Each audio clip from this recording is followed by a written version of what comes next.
This is Winnipeg Sports Talk Daily with Andrew Hustler Paterson and Michael Remis.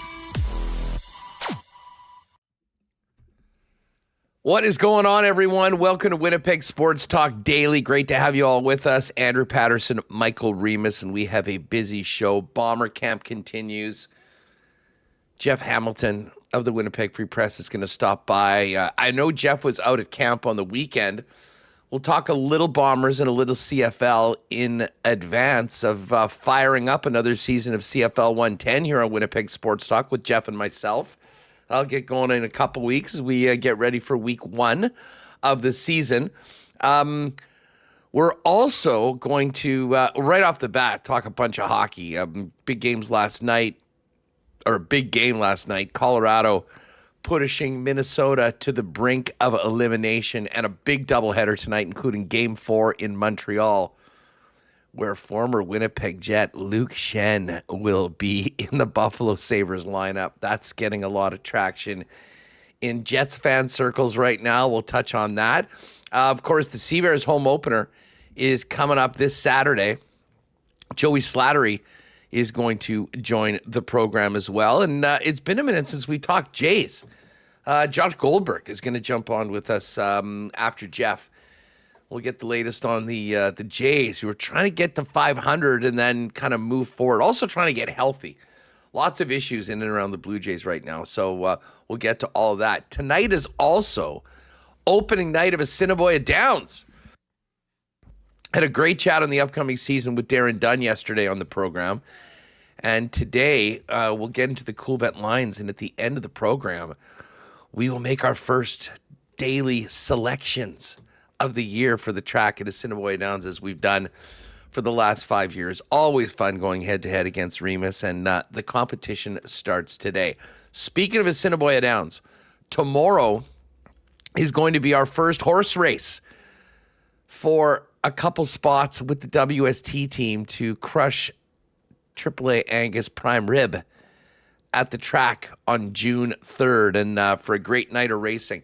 If you haven't already done so, podcast listeners, YouTubers, go to winnipegsportstalk.com/contest and just add in your info. Tomorrow, after we make our picks, we'll be taking 10 entries from everyone that's put in. The 10 entries will all be assigned to a horse, and then we've got not quite as high-tech as marbles, but a little horse racing sim, and we're going to run a race, and the winner will get that invite to join us on June 3rd for a great night of food and racing at Assiniboia Downs. So make sure to get that in tonight before we do it for the first time. One other thing I'm going to mention just before we bring Michael Remis in. Tomorrow, the 13th, Wednesday, 8 p.m., is the latest edition of the WST Poker Series. Myself, Remis, Jeff Hamilton will all be in. We'll all have $100 bounties on our heads. The buy-in is right around $30. It starts at 8 p.m. tomorrow. Go over to CoolBet, click on Poker.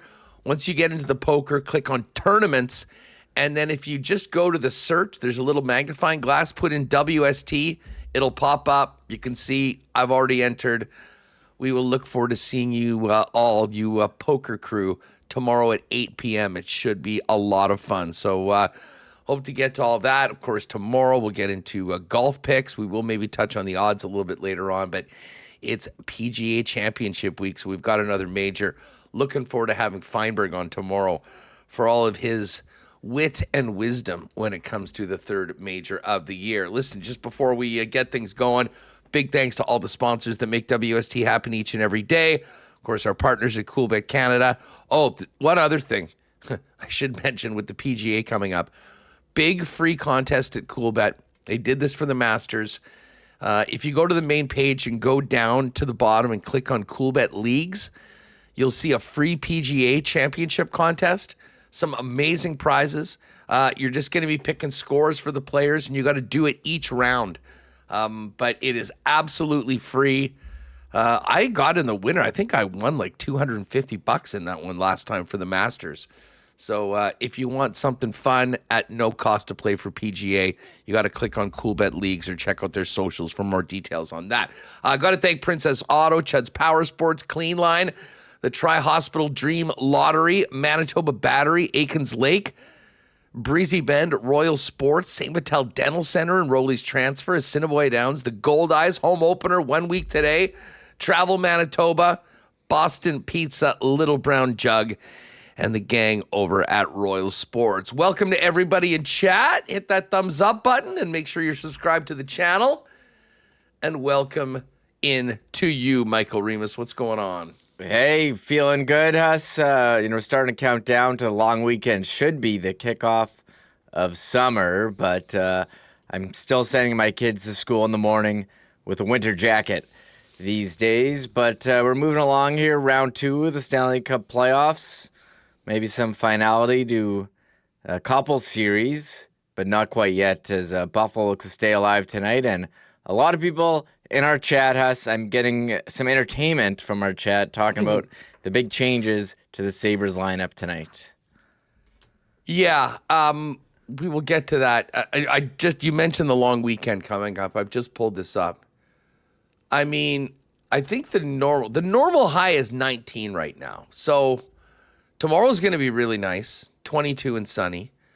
It's going to be 20 on Thursday. And then this always happens around May long weekend. Friday, 17, mix of sun and clouds. Sunny and 17 on Saturday. It looks to be the nicest day.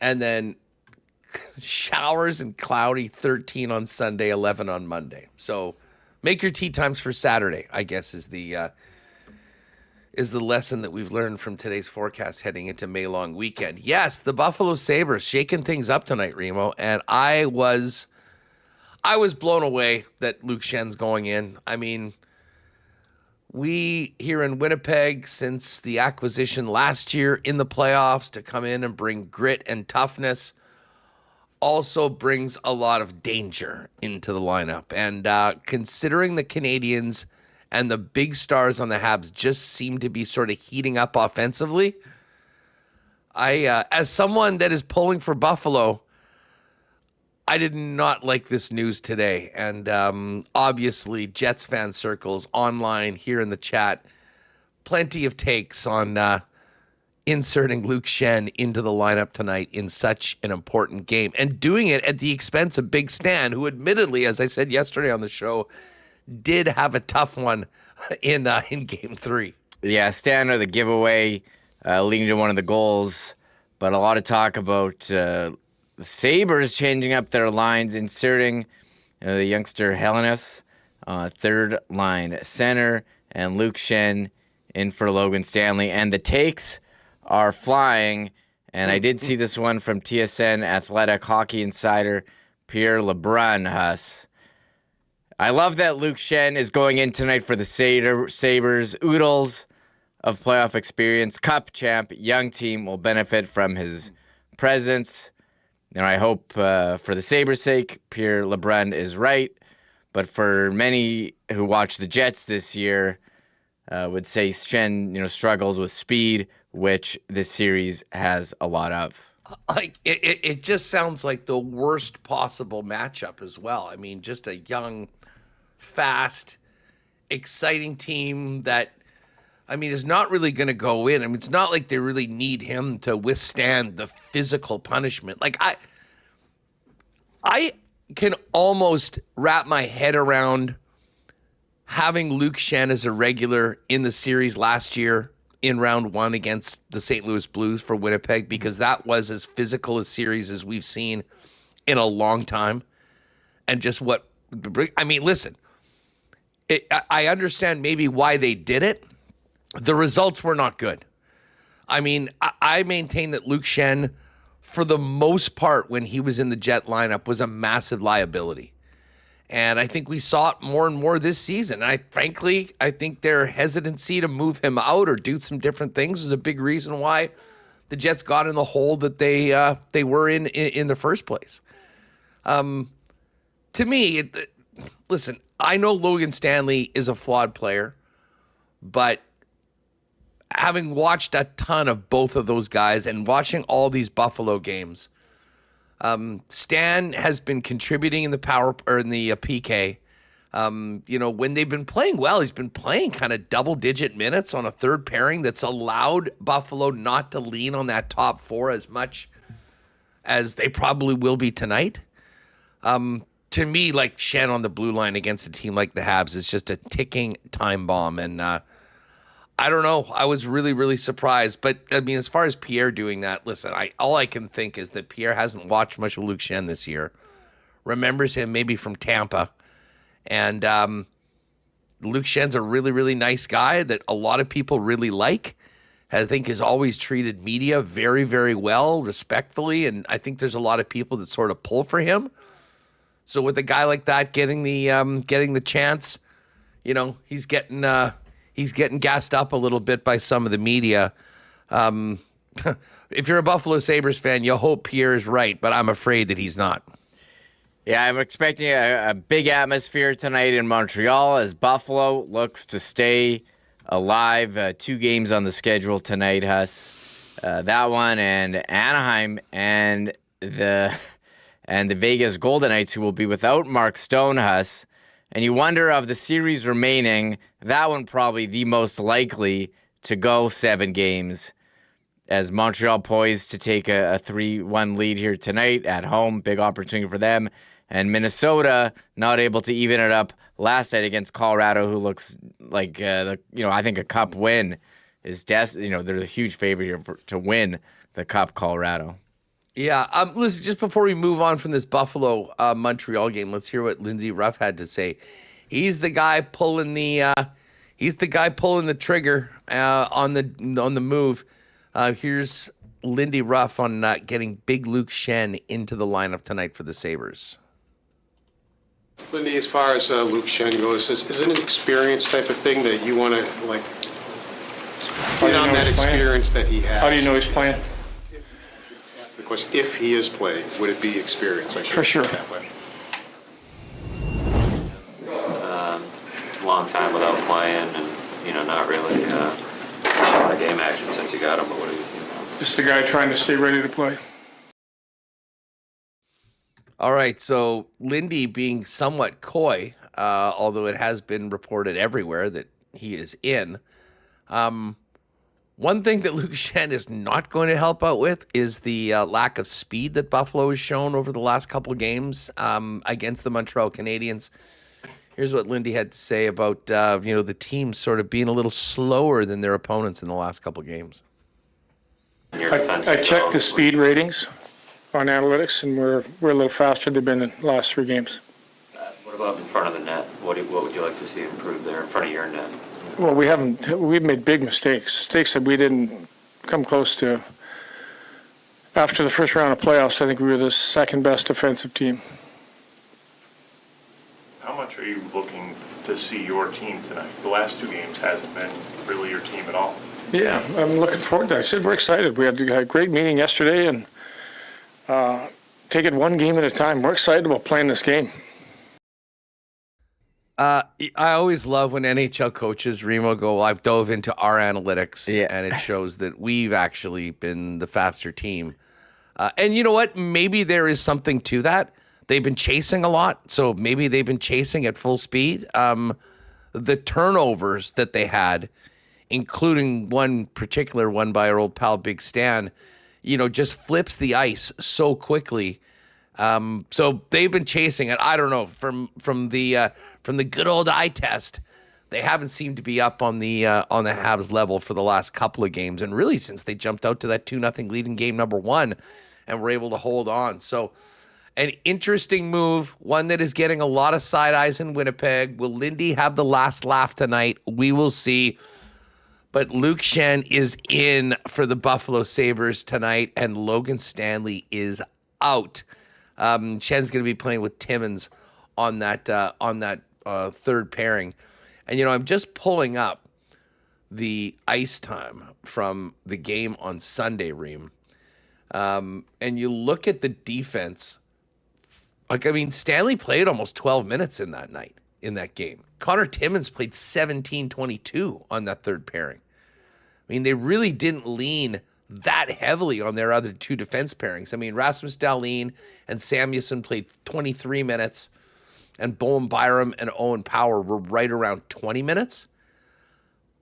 I got to think that with Schenn in the lineup tonight, Dahlin's going to probably be pushing 26, and I would think that Bowen Byram Owen Power number probably gets 22, 23.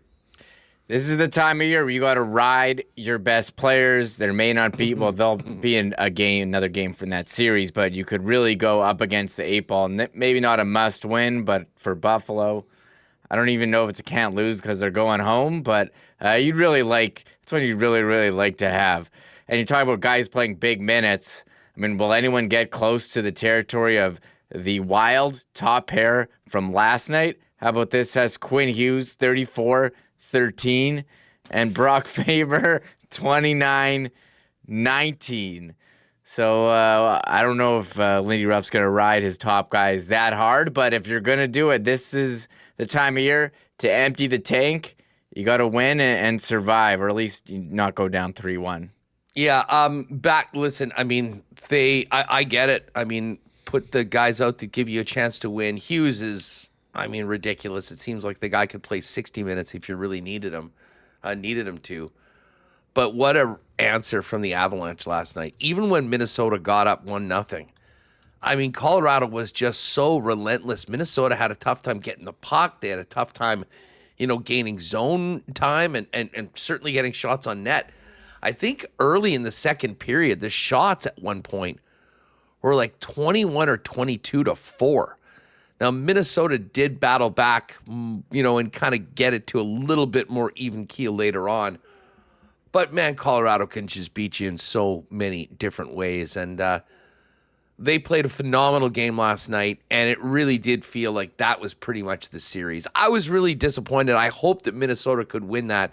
Not that I wish any good things on the Minnesota Wild, but, let's face it, as a hockey fan, you want this one to go 6 and hopefully 7 games. With Colorado heading back to Denver up 3-1, I got a hard time. And watching that game last night, with the way the Avalanche are playing, going back home, it is going to be a huge, huge challenge for the Minnesota Wild to get this thing back to the Twin Cities for Game 6. Yeah, Minnesota fans have had so much heartbreak, for years in, all the 4 major sports. You could go down the list and, hadn't won a first-round series in 10 years here. They finally get to the second round and, oh, hello, it's the first overall Colorado Avalanche, and they're just missing their center depth. Joel Eriksson, number 1 center, he's been out with injury. They're rocking down the middle. Has Ryan Hartman, Daniel Yurov, who did score yesterday, and Michael McCarron. And you look at Colorado's center depth with McKinnon, Nelson, and Kadri, it's not even close. Don't forget about Rory and Drury. Yeah, and those guys as well. So, Minnesota, they're a pretty strong team. Colorado, they're a favorite to win, and it looks like they're going to take this one and advance to the Western Conference Final. And I'm curious how they're going to match up against either of those two teams. I feel like it's a bit of a different game that's been played in the Pacific than the Central. We'll talk more about this game later on when we get to the Coolbet lines towards the end of the program. But why not question of the day for Not Autocorp at Waverly and McGillivray? Thoughts on the Sabres going to Luke Schenn tonight for this crucial Game 4? And give us your thoughts on who wins tonight, Buffalo or Montreal. Let us know in the chat right now. Some other really interesting hockey news that we should get to. First of all, it has been reported by Frank Saravelli and others that the Edmonton Oilers have reached out to the Vegas Golden Knights to interview Bruce Cassidy to potentially be their next head coach. Vegas has so far refused to give permission to the Oilers to talk to Bruce Cassidy, which is interesting on a couple of levels, Reem. First of all, it is very uncommon for teams after firing a guy to prevent him from talking to other teams to get another job. The other part of this that is somewhat peculiar is that Chris Knobloch is still the head coach of the Edmonton Oilers and has a new contract kicking in on the 1st of July. The cover's obviously been blown. They're thinking about making a move. And Vegas is saying, thanks, but no thanks. We'll pay Bruce Cassidy right now. We don't want him talking to you. That would be pretty damn juicy if Bruce Cassidy somehow found a way to Edmonton for these next couple years of the McDavid deal, going head-to-head with Vegas in their own division. Yeah, Frank Cervelli putting that on his new website, HussHockey247.com. And what a Vegas thing to do to, deny a rival the right to talk to the head coach they just fired. They would rather pay him than have him potentially coach Connor McDavid, who's in their division. This is something that's not really done. It's usually just you put the request in and then it's accepted. Most teams are fired up to have somebody potentially take the guy on and pay them instead of them having to pay a guy that's not coaching for them. I wonder if someone steps in. I mean, denying a guy the right to work, is certainly a choice. And there were rumors that he was interviewing for the LA coaching job as well, Cassidy. But, for the Oilers, amazing that they would be looking to move on from Chris Knobloch, as you said, has a 3-year extension kicking in July 1. He did take them to 2 straight Stanley Cup final, but, maybe McDavid and Draisaitl express some frustration with their team. I think the frustration should be towards the GM and the moves that they've made throughout their tenure and, the not addressing the goalie situation at all. And it's unfortunate for them, but I'm curious how Edmonton, because as we've talked, Huss, this is a pretty big year for Edmonton with McDavid signing that 2-year extension. If it doesn't go well, are they going to look to trade him and get something? Because why would he, re-up again if they have a similar type season? Well, it shows the urgency. And I'll say this. I'm going to give the Oilers actually some credit for this. We know what their situation is right now. They've mismanaged their cap. In a lot of ways, they've blown the savings of the McDavid deal with a terrible deal for Christian Jarry and this obscene 8-year deal they gave to Trent Frederick, who wasn't even dressed for the last 2 games of the playoffs. Jarry not playing, Frederick not playing. There's your basic, your $8 million of savings. So they've done a terrible job at taking advantage of what Connor McDavid's done for them. The urgency is right now to get this thing done. And it would be very hard to argue, especially with what we saw from the Oilers this year. Now, we can discuss why they are what they are, and there'll be a lot of pointing to the roster. But, Knobloch has been there for a while. They've been to the 2 Cup finals. They took a step back last year. If you asked me, if I'm an Oiler fan, who would I rather have coaching my team next year? Chris Knobloch, not Chuck, or I always want to call him Chuck. I do that too, man. I do it too. Or Bruce Cassidy. It's going to be Cassidy. And Cassidy comes usually with a little bit of a shelf life, right? Coming in and having those impactful first couple of years with McDavid on the deal, I think would certainly give the Oilers the best chance to win. So I give them credit for trying to see whether they could make this happen, being willing to eat a contract that hasn't even started yet, and try and get Bruce Cassidy in the fold. We'll see how this all shakes out. But not too often you hear a team denying a fired coach the opportunity to get another job. But it is Vegas, and it is the Edmonton Oilers, rivals in the Pacific, so that'll be something that we'll follow. One other thing we should mention, Reem. And the upcoming we'll be talking free agency and looking at the list of free agents. We can cross another one off, and that is Charlie Coyle of the Columbus Blue Jackets. And Coyle was a great ad for Columbus, had a really strong year this year. Everybody else that was going to be a UFA, pretty much outside of Alex Tuck, is signed.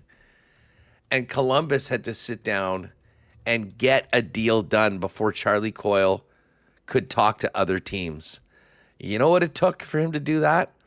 $6 million for 6 years.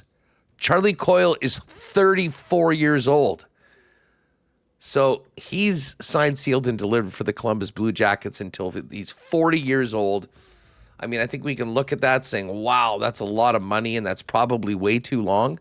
But for a team that's going to have a very, very tough time adding in free agency, they got a guy in their building. Sound familiar? They did what it took to sign their own guy and keep him around. So pretty clear that they're focused on being much better this year. He was a huge part of the success that they did have in the second half of the year. Obviously, a favorite of Rick Bowness. Great day for Charlie Coyle and his player and his agent.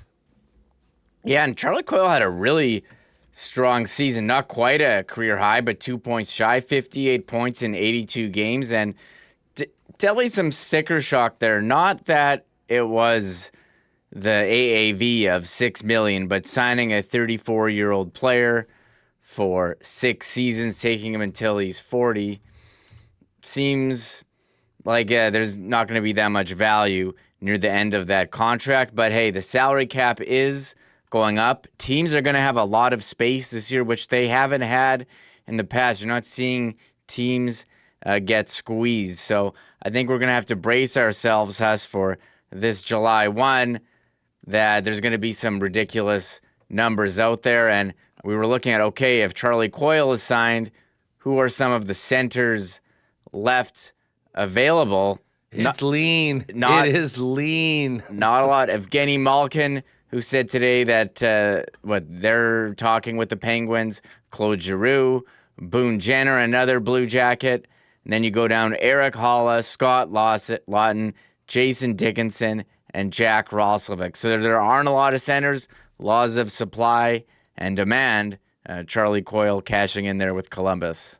You know, the funny thing is, of all those guys that you just mentioned, I mean, Boone Jenner, a healthy Boone Jenner maybe, but Roslovic might be the most talented offensive player of that entire group. The bottom line is there's not a lot of help at the center position on the free agent market right now. And it got even leaner with Charlie Coyle sticking around with the Columbus Blue Jackets. All right, we're going to bring in Jeff Hamilton in just a minute.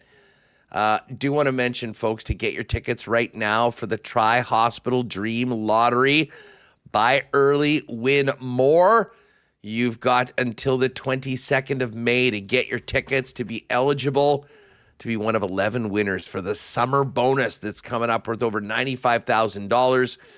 The one winner will have their choice between a 26 Land Rover Discovery Sport Landmark or a 2026 Mercedes-Benz GLC 300, valued at over $75,000.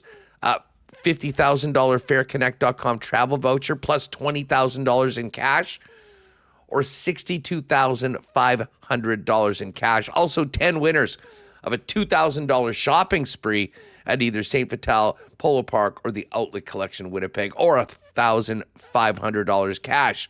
You'll also be in for over $257,000 to $7,000 of early bird prizes. And, of course, the grand prize. You could be our next millionaire here in the province, $1.35 million cash, or one of 6 dream home packages worth $1.7 million. Get your tickets today in support of the Health Sciences Center, St. Boniface Hospital, and the HSC Children's Hospital. Go to tryhospitaldream.com. That's tryhospitaldream.com, or pick up your tickets in person at your local Red River Co-op location or London Drugs. Got to shout out our friends at Clean Line Plumbing, Heating, and Electrical, Winnipeg's finest and most trusted plumbers with over 40 years of fast responses, lasting results, and 24/7 emergency services across all of Winnipeg. You don't plan to holler and need the services of our friends over at Clean Line. But when you do, they are there for you. Remember the number, 204-500-2001 for 24/7 emergency services from Winnipeg's residential and commercial plumbing experts. Clean Line, you can find them online as well at cleanline.ca. Ready for May long weekend? People heading out, opening up cottages, getting ATVs and bikes on the road and boats and RVs. You got to make sure you get your batteries, and you can get set up for your entire summer with everything you need with one trip over to Manitoba Battery, your local leaders with the best in customer service and the best prices, period. Beating the pants off the big box stores. Whatever your battery needs are, Manitoba Battery can take care of it and will save you money while you do it. Not to mention the best in customer service. If you're busy and can't make it down to one of their 2 locations, they'll deliver it to you citywide. Logan Avenue, Dovercourt Drive, pop by and see them in person, or get all your battery needs taken care of by giving them a call or ordering online at manitobabattery.com. And just before we bring in Jeff Hamilton, got to shout out our friends at Rolly's Transfer, the most trusted name in moving in Manitoba. If you have a move coming up this spring or summer, folks, holler at our friends at Rolly's, the most trusted name for over 60 years in moving in Manitoba. Check out their website at rollys.com, and in the top right corner, you can click on Request an Estimate. Put in the promo code WST for a special discount on moving services and moving supplies, and then let them know when and where you're moving and what needs to be moved. They'll turn it around with a great quote and get you locked in for the white glove treatment that they have been famous for now into their 7th decade. For all your moving needs, holler at the fellas at Rolly's. They'll take care of you real good, much like they did for Connor's family last week. Check them out online at rollys.com. All right, let's bring in the man himself, Jeff Hamilton of the Winnipeg Free Press. Hammer, what's up? How are you? Not bad, my friend. How are you doing? I'm doing well. I'm actually, I could really help the, hey, Remo, I'm getting an echo. Getting the Rollies ad right now in my ear. Just a heads up on that. I think is that Jeff watching something? I don't think so. Might have been. Sure. I think we're good now. Anyways, I'll tell you what, the weather is very underwhelming right now. But we got the Gold Eyes home opener next week. We got the track going tonight. We got the Bombers back in camp. I mean, it may not really feel like it right now. It kind of feels still like the middle of April. But it's all coming together. We're about to kick off a great summer of Manitoba sports. And, of course, you were down at Princess Auto Stadium as the Bombers got going. Yeah, I was there on Sunday for the first day of camp. It was, it's that same back-to-school feeling, right? And this year obviously had a bit of a different taste to it, feel to it, if you will, based on the fact that there was a major course correction over the offseason, right? I mean, this is a team that, in previous years under this championship era, if you will, in their 5 straight trips to the Grey Cup, the offseason was kind of treated as like pick up a piece here or there. Certainly wasn't going to make a huge splash. And then this year, after a disappointing regular season that ended as the crossover team in the East, the Bombers did a cannonball into free agency and addressed their major issues, addressed their offensive line, addressed their defensive line, and so there was a bit of an energy. And even Mike O'Shea, like in his press, in his chat with the local reporters, he doesn't really say a lot, right? In anything that he says, and particularly around like praise or like off-season moves, like he never really gets into that stuff. He never really,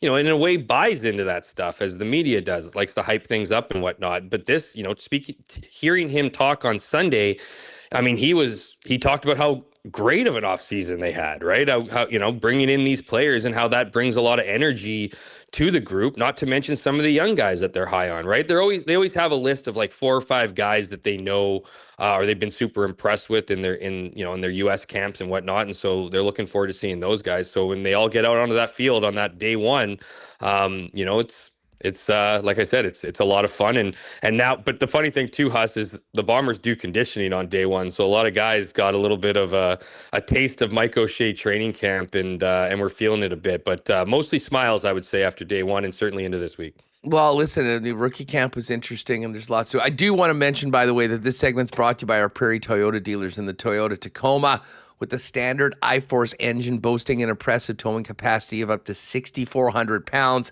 It's the most powerful Tacoma ever.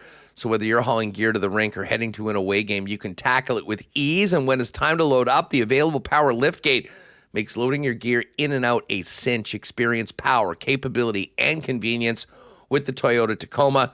Visit shoptoyota.ca or your local Prairie Toyota dealer during Red Tag Days from March through May.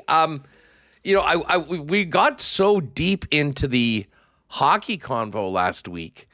We did not really touch on everything going on with this Canadian Football League. Just before we dive into, some of the guys that are out the camp and how this team might look different and what's to come. What did you think of their big announcement? What was it, a week or two ago with the new playoff format? I haven't gotten your take on all of this yet. Yeah, I tweeted out my opinion on it. I share, I caught your clip on it with Remo, and I share the exact same opinion as you in the sense that, you listen, you hear, you read, 8 out of 9 teams make the playoffs. And, as my tweet said, you instantly lose credibility. Like, I'm not saying you don't gain revenue, which seems to be the plan here, of course. Like, this is a major revenue move, and that's why all the CEOs and presidents and owners are on board, because this is going to bring more money. The PA, I mean, look, the PA comes out and says they were at the table. That's a victory for them alone, right? Because a lot of the time they're not even at the table. So, of course, they're going to be the last thing the league needs is the PA being against this. And while you certainly have seen players, including one here in our backyard in 2024 most outstanding player in Canadian, Brady Oliveira, say similar things, there's more people out there that think it's kind of funny. And maybe even embarrassing to a certain degree, but it also comes with an extra playoff paycheck. So you kind of work around that. So you see a lot of people who kind of came out early and were being pretty critical of it, kind of not going to say do a 180, but maybe have gotten the message from the league to soften the criticism, because that's certainly been the case. But again, like I just. It is what it is. It's going to look a lot better if and when they can get a 10th team, right? Because then you go back to 2 teams not making the playoffs and not 1. But if this is what's needed to build revenue, to make the league bigger or to grow it, then yeah, I guess this is something that that they got to do. And not to go on this rant too much longer, Huss, but the thing that I find ridiculous about the whole thing is the 1 and 2 showdown in the first week. So like the 2 best teams in the division beat the hell out of each other for this like not playoff week, like this play-ins or whatever, in their showdown. And then the loser, yeah, they get a home date, which is cool, but they play a team riding momentum from a worse team. And then they go it's hard to win on the road. I get it's hard to win in the playoffs, but like this, to me, it was way too easy, and it certainly was. If you won your division, now it almost feels like, what's the point of being first, right? Like, you get the extra playoff. And this is the other thing that I think is hilarious. And it particularly see it with fans. It's like, well, what about a home game? Sorry, guys, but I hate to break this to you, but we'll use Winnipeg as an example. Wade Miller's priorities are not often aligned with Mike O'Shea's priorities. They don't get together and go, wow, think of the money we could make from a home playoff date. Of course, Winnipeg is going to want to make or play at home in the playoffs, but safety and injuries and guys are beat up, that will always be prioritized. And what I see happening here, Huss, is I guess games with the seeding still matter, because we've seen in previous years some games that just absolutely don't matter. But at what point will we start seeing teams rest guys when they start realizing they're kind of hanging out in that 6-7 bubble or whatever, right? And want to play for their playoff game. Like, what if you have a playoff game the next week that you're playing? You sit all your guys in the regular season because now you know who you're playing. Why would you play all these guys in the last year? That's the CFL's obviously fingers crossed, hoping that the seeding doesn't figure itself out to the final week, but if it does, that's going to be a lot of teams that are sitting there with like, what are we doing now, right? So it's an interesting situation. We'll see how it plays out. Yeah, I mean, to your point, like, late in the season, especially in the West over the last couple of years. Last year's a perfect example. I mean, the head-to-head games in the division in the second half of the year, like after Labor Day, were so crucial because it was determining first place. And right now in the Canadian Football League, first place means everything. Bye in the first week of the playoffs, home game to make it to the Grey Cup.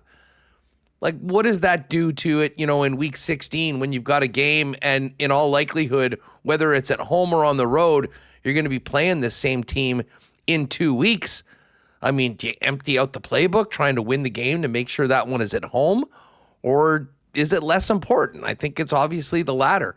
And listen, for sure. The commissioner to come out and the first thing he wanted to do was take out the rouge because there is an appearance that it sort of makes the league look bad if you don't get the great rich history of the Canadian Football League and all that and why the rules are how they came for. Like, I can sort of get that.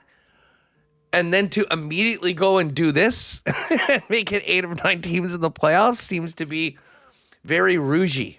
So if you will. This to me, Huss, this doesn't seem like, and I maybe we'll take a moment here, Huss. You probably have yours tucked in behind you. I know mine's not too far away. Get the tinfoil hat on a little bit here, because the reality is, like, this is, look, Stuart Johnston is obviously the commissioner of the Canadian Football League, and anyone who's been paying attention knows what his job was beforehand, right? He was the president of TSN. So, like, he had a front row seat. He might as well been a part owner of the Canadian Football League, not the commissioner. He might as well had a seat at the table with the other 9 teams as a 10th person for the commissioner to listen to, right? The most important franchise in the league. Exactly. So what I see this is because here's the thing. Here's the other part. Stuart Johnston is a very, very smart human being, and he knows I'm not going to say he knows only one thing, but he knows one thing particularly well: entertainment and TV, entertainment on TV. So if you think about his role in this whole thing, he's been at the table for years. He's been sharing. Heck, he's probably been banging his hands on the table, frustrated about some of the things that this league does. And over time, I'm sure has shared some of his ideas. And look, when I first sat down with Stu, when he did his bit of his media tour, like, my first question to him was, like, why? Like, why would you go from running a big TV media company, getting paid astronomical amount of money, to being kind of the punching bag as the commissioner of the Canadian Football League?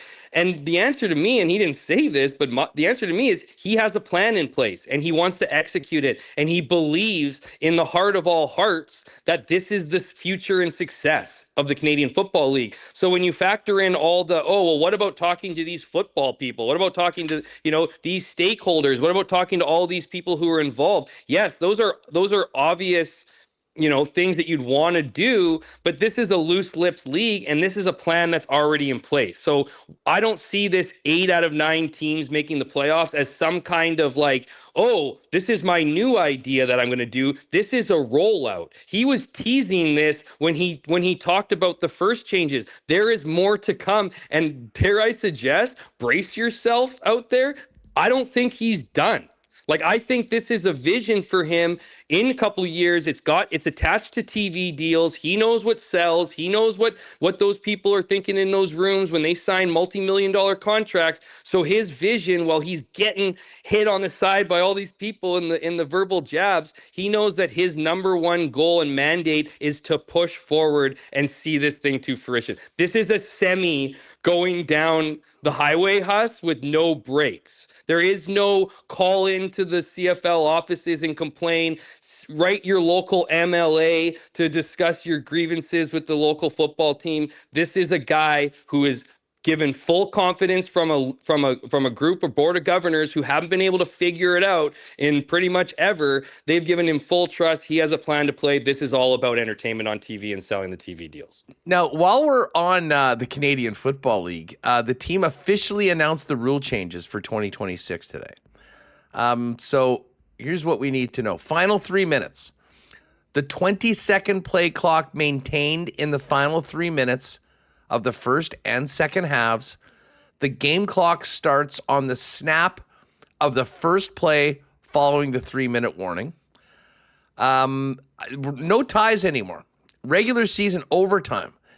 If teams remain tied following a second mini game, alternating 2-point converts will be attempted from the 3-yard line until a winner is determined.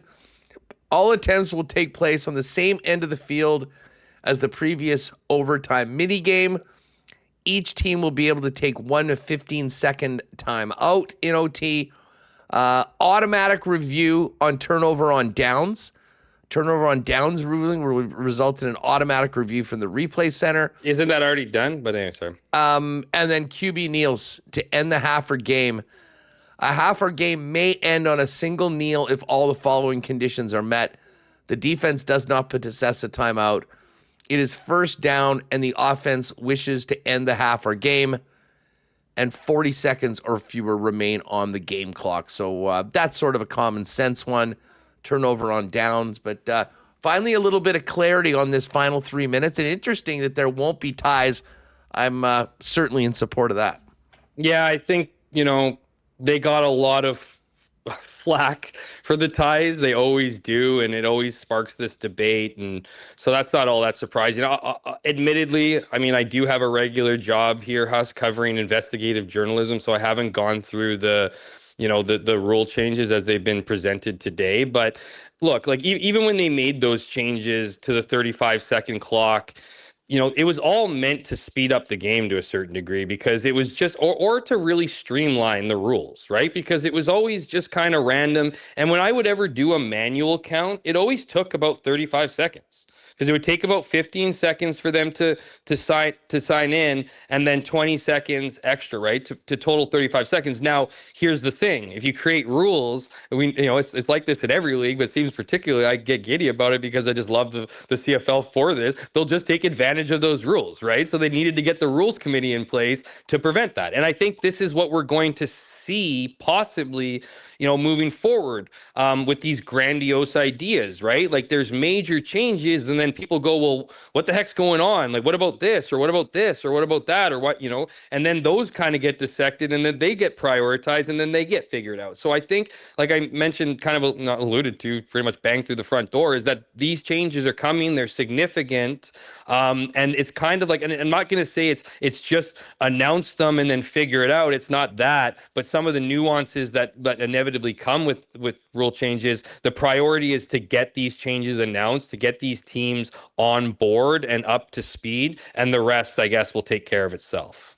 Jeff Hamilton of the Winnipeg Free Press with us here on Winnipeg Sports Talk. Back to Bomber Camp for a minute. Listen, all eyes on Taylor Elgersma. As I said to your colleague Taylor Allen yesterday, even if you weren't planning on keeping your eyes out for him, kind of hard to miss him with such an imposing frame coming in. I imagine a lot of interest in the quarterback room right now, in the battle for spots on the roster behind Zach Collaros. What else were the scribes chatting about when you guys were sitting back watching the festivities, the big storylines around the Bombers?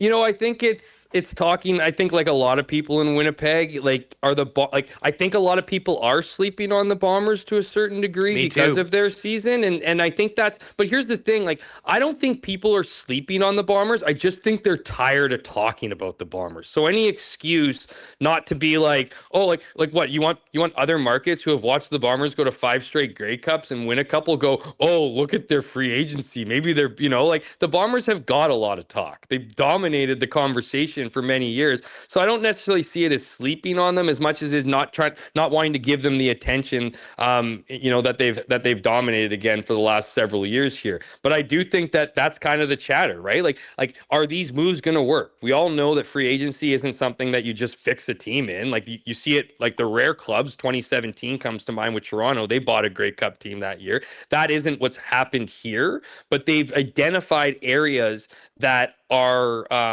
really important. Obviously, the O-line, D-line, the trenches, if you will, are two main areas the Bombers kind of struggled in last year compared to previous years. Picking up a guy like Braxton and picking up a guy like Serezna, that addresses your offensive line and defensive line. And this is what I think is the other thing, Huss. Like the question I have, and I know a lot of people have, is this Zach Collaros' final year? And I can already feel half the group that's listening to me right now yelling at their TV, of course this is his last year. Have you seen him play the last 2 seasons? Are all of a sudden anti-Collaros or whatever. And I'm not trying to say that what we've seen the last 2 years is going to suggest that this guy's going to be, amazing this year. That's not my reasoning. And I don't know how Zach's going to be, but Zach's still a winner. And this is the first year, I would argue, Huss, that they actually built around Zach. For years, they were like, ever since he arrived here in 2019, I'll make the argument that they've been stripping him of players and asking for, guys to do more. That was particularly the case with Jamarcus Hardrick being gone, right? A lot of people believe in, I'm not trying to pin Brady Oliveira versus Jamarcus Hardrick, but a lot of people out there believe that an American right tackle with the skill set of Jamarcus Hardrick is more valuable to a team than a running back like Brady Oliveira, who went on to win the MOP, because it gives your quarterback the time and space to operate. And we know how important that is in this league. So this year, in my opinion, they actually went out and built around Zach. They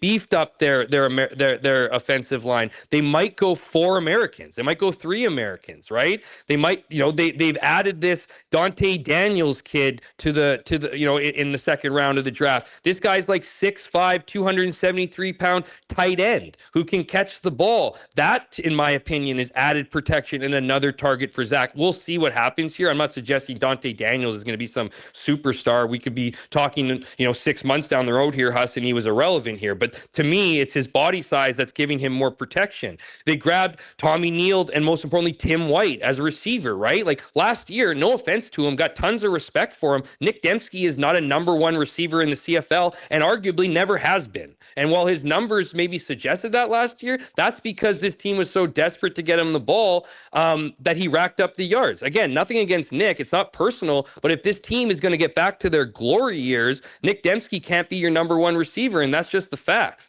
So to me, I see this as an effort to give kind of Zach one more season. Now, that being said, I don't know if that's the way the team and the player think. I think that this might have changed. I think maybe it was being viewed as maybe winding down. And I'm not trying to make the argument that it's ramping back up, but I would make the argument that I could see Zach Collaros here for not just 1 more season, for 2 more seasons, to ensure a guy like Taylor Elgersma gets the education that he deserves and that he can hit the ground running and play well. Again, people can debate whether he should be on the roster for 2 years. We can debate what that might look like next season. I'm not necessarily saying that Zach's going to be the number 1 quarterback this year. For sure he is. At least, that he's going to be that case next year. There couldn't be an agreement here or a transition or whatever. But I do see a shift in the attitude of the team and Collaros of what his future looks like in Winnipeg. Yeah, well, listen, I mean, I have a lot of time for what you just said, but I think it also is going to really depend on his play. And I mean, I will grant him that last year the offensive line wasn't what it was. The receiving core certainly wasn't up to par, but it's not just all on the receivers in the back. I mean, there were plenty of games and where Zach was making and maybe forced into making poor decisions. I remember a couple times on this show, coming back after a game the night before, going, does Zach still have his arm? Like, I mean, totally. Is he able to? So, to me, all of these questions are valid. He absolutely should be the guy, QB1. Opening day, go out and hopefully he sets the bar high. Looks like, basically does what Bo Levi Mitchell did. We thought he was toast and destined for the TSN panel. I'm glad you brought that up. And I think Bo Levi Mitchell and Trevor Harris and what they've done in recent years has changed changed the arc of how Collaros thinks. Absolutely. He's going to be 38 years old in August. So, another year, and we have seen Trevor Harris did it when he was 40, and obviously, it would not be unprecedented. It would not be crazy. Mm-hmm. But the other part of it, Jeff, is that, and again, we'll see what Elgersma looks like as we go through camp and getting in the preseason and the other guys there. The one thing that's different this year that maybe pushes Zach to be even better. The OC? Is that, well, the OC, but also a young guy, very talented behind him that is sort of that next one. I mean, maybe not, but that's certainly, I think, the mindset of a lot of people going into this season, that we have a succession plan. How is he going to get pushed by the guy in practice? I mean, I think Alex Smith and Mahomes.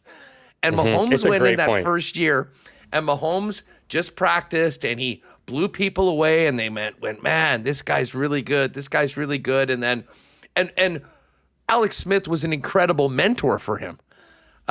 They clinched their playoff spot. Mahomes played that one game in week 17 against Denver.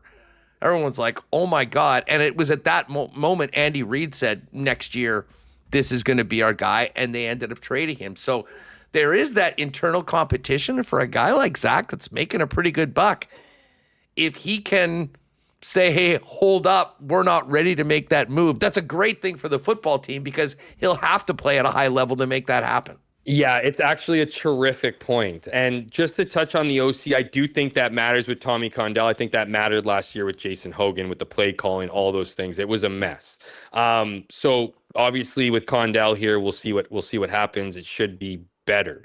But to your point, Huss, this is the thing about Zach. I've gotten to know Zach pretty well. He's a super competitive guy. Like, he isn't an outward, like kind of like a Bo, right? Like, you kind of get those cocky sound bites, and I use cocky lightly. I think Bo's a great quote. Those kind of things. Whereas like Zach kind of quietly sees behind the scenes. Like, I think he's a generally, like, and he would probably laugh at this guy, generally miserable human being. Not because he doesn't have it all, is because he lives his life almost in like a state of panic, like it's all going to fall apart. Like, he has said this so many times before, right? So I think, much like for instance, a couple years ago, now, like, I know BC has moved in their way into the West, but definitely a couple of years ago, where the Bombers, I think it was 2 years ago, the Bombers just absolutely demolished the BC Lions in back-to-back weeks.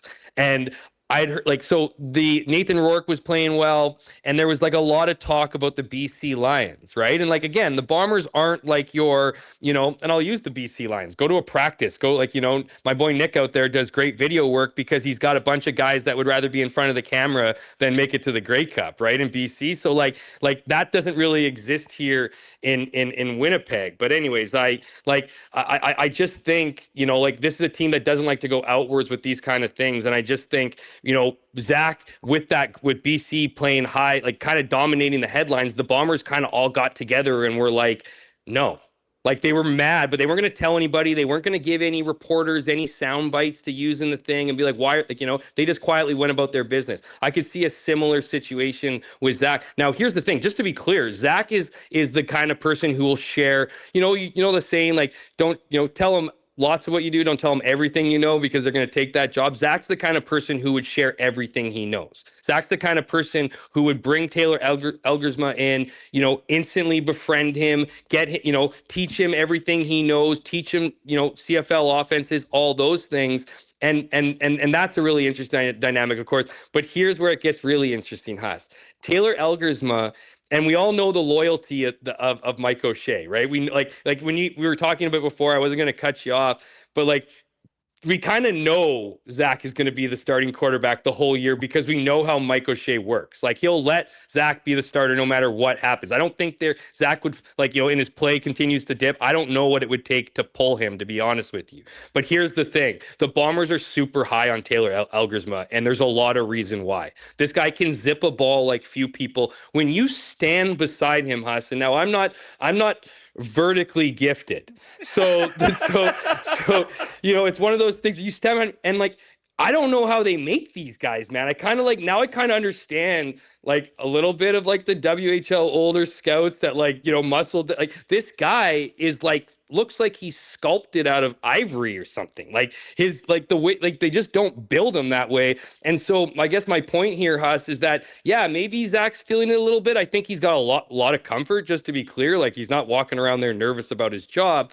But I do think he has a guy behind him, a competitor behind him, who the Bombers are very much interested in succeeding in a way that we've never seen before with a quarterback outside of Zach Collaros, essentially, under this current leadership. Yeah, no doubt. I I have to laugh thinking about that photo of you guys, of you standing beside Taylor Elgersma. Was it anything like this? The Hudson with the Oliver Reed. So what's how tall is Lane? Do we have a height on Lane Hudson and what his height is? Let's see. I'm gonna guess he's like 5'7", maybe. He's that short? Lane Hudson? Yeah, he is. No let's way. See here. No way. He's 5'7". He's 5'9" on Hockey DB. 5'9" on Hockey DB. This guy is 7'9". So again, yeah. So I'm 5'8". So yeah, it would be like me and like it. I didn't quite feel that way, but I just remember seeing like this guy's arms were sculpted and everything about like his hands, man. Like it's just like if that guy's either been was born to play football or to hang out in a back lane and rip phone books for a living. Like that's essentially what this guy's like, what his school advisor would tell me. He's just built like an athlete. So that's my point, is that the Taylor Elgersma train is coming. Fans should and are getting excited about it, but I would just be a little cautious of his development, right? Like I understand Chris Trevor got thrown into the fire really early, so there's precedent even here, but I do think that this guy is the future. He needs to learn the game, and he needs the patience. Like he needs the patience. So it's let me hit you with the scenario. Okay. So where are we going? The Bombers are, the start of the season goes pretty well, and they're, I don't know, just say they're like 5-5, something like that, and then Zach gets nicked up, and he has to miss 2 weeks, and Elgersma goes in and goes absolutely off. Is it like, could Zach get Wally pipped via injury? Or in that scenario, would it still be, hey, this guy's our number one, we go back? If you've actually seen in-game action, him going in, getting an opportunity, and playing his ass off. And sorry, playing his ass off or lighting it up too? Both. Like both wins, goes in there, throws 300 yards each game. Yeah. Here's the thing. So I'll put it this way. I love a good hypothetical, Huss. Yeah. I'm not afraid of a good. That'd be a great problem to have. Zach's playing well, and this guy plays even better. Exactly. So I'm not afraid to lean into a good hypothetical. Here's the thing. I'll say this, because we don't actually know what would happen. Let's just put it this way. Terry Wilson would have a much better shot of starting the next game in Winnipeg than any other perceived backup in any other market would if that happened to them.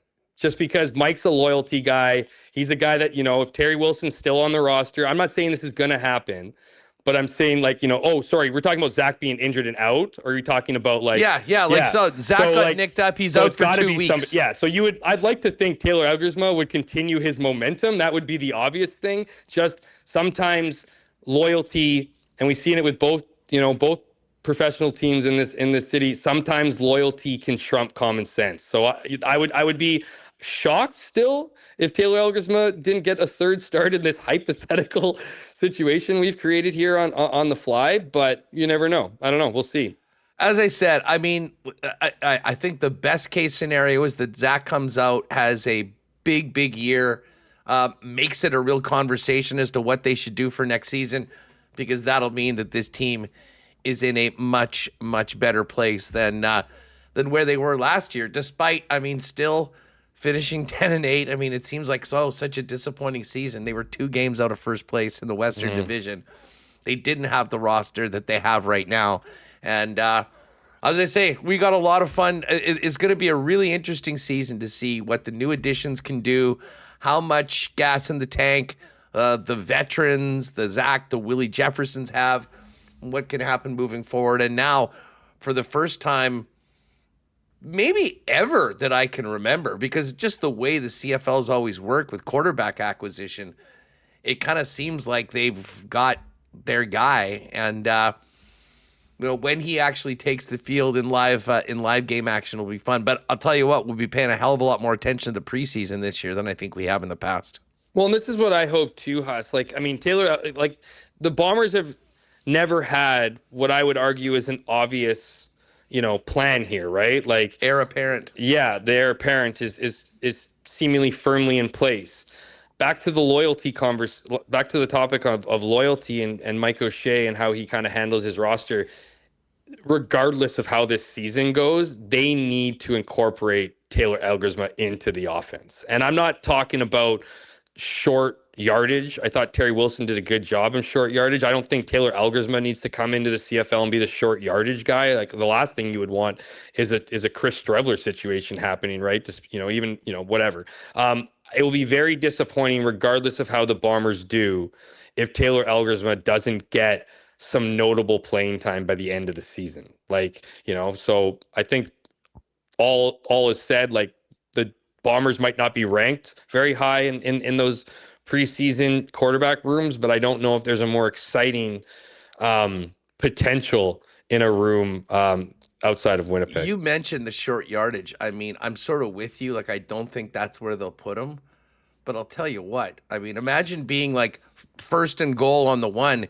He could basically just snap the ball and hold it over. He's that big. Mm-hmm. Anyways, it's going to give us a lot to talk about. Looking forward to seeing you as we renew the rivalry tomorrow night, 8 p.m. Our poker tourney will be on. There is a $100 bounty on Jeff's head, my head, Michael Remis's head. You can check out our socials, but 8 p.m. is where it starts. Go to coolbet.com, click on poker, then go to tournaments, and there's a little magnifying glass, a little search. Just put in WST. It'll pop up.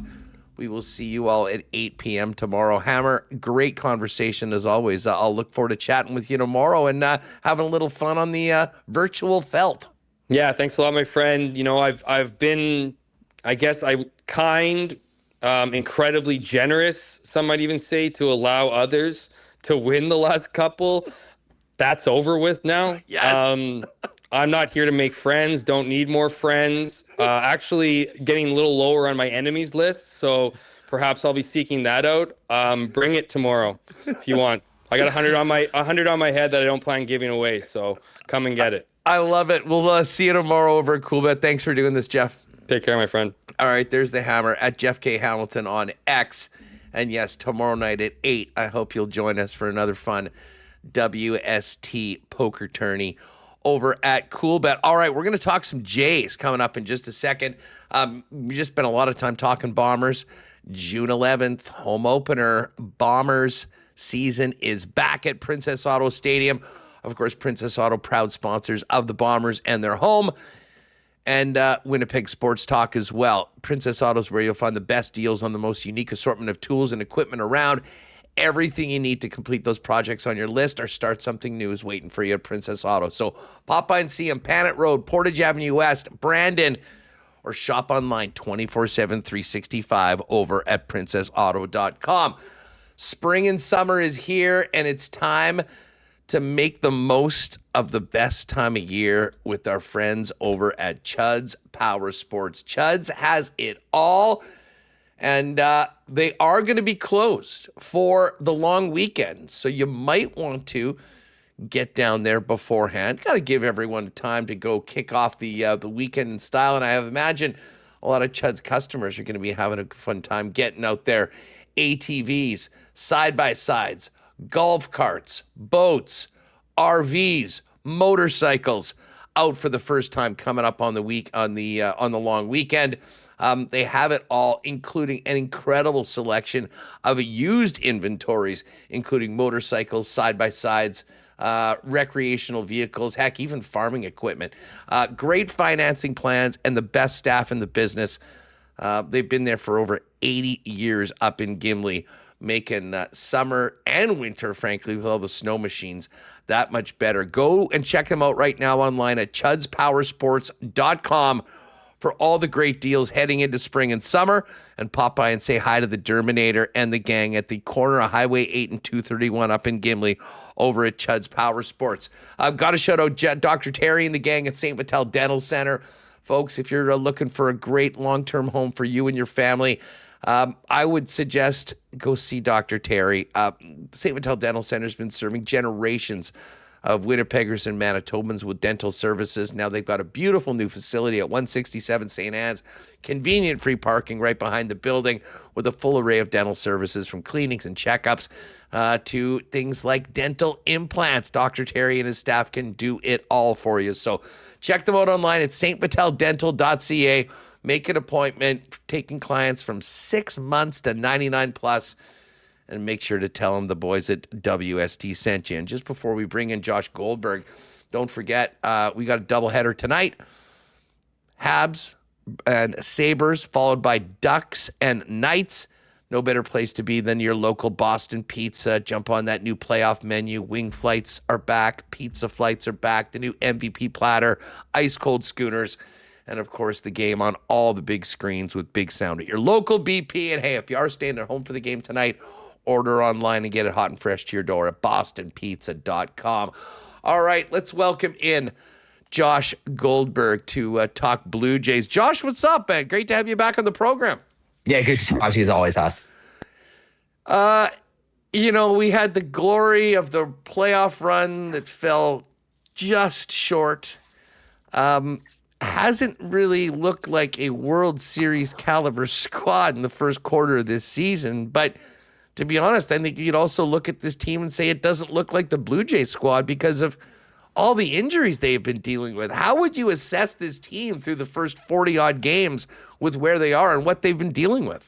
Yeah, it's been kind of tough, I would say, to really get a good handle on what this team is or isn't because of all of the injuries.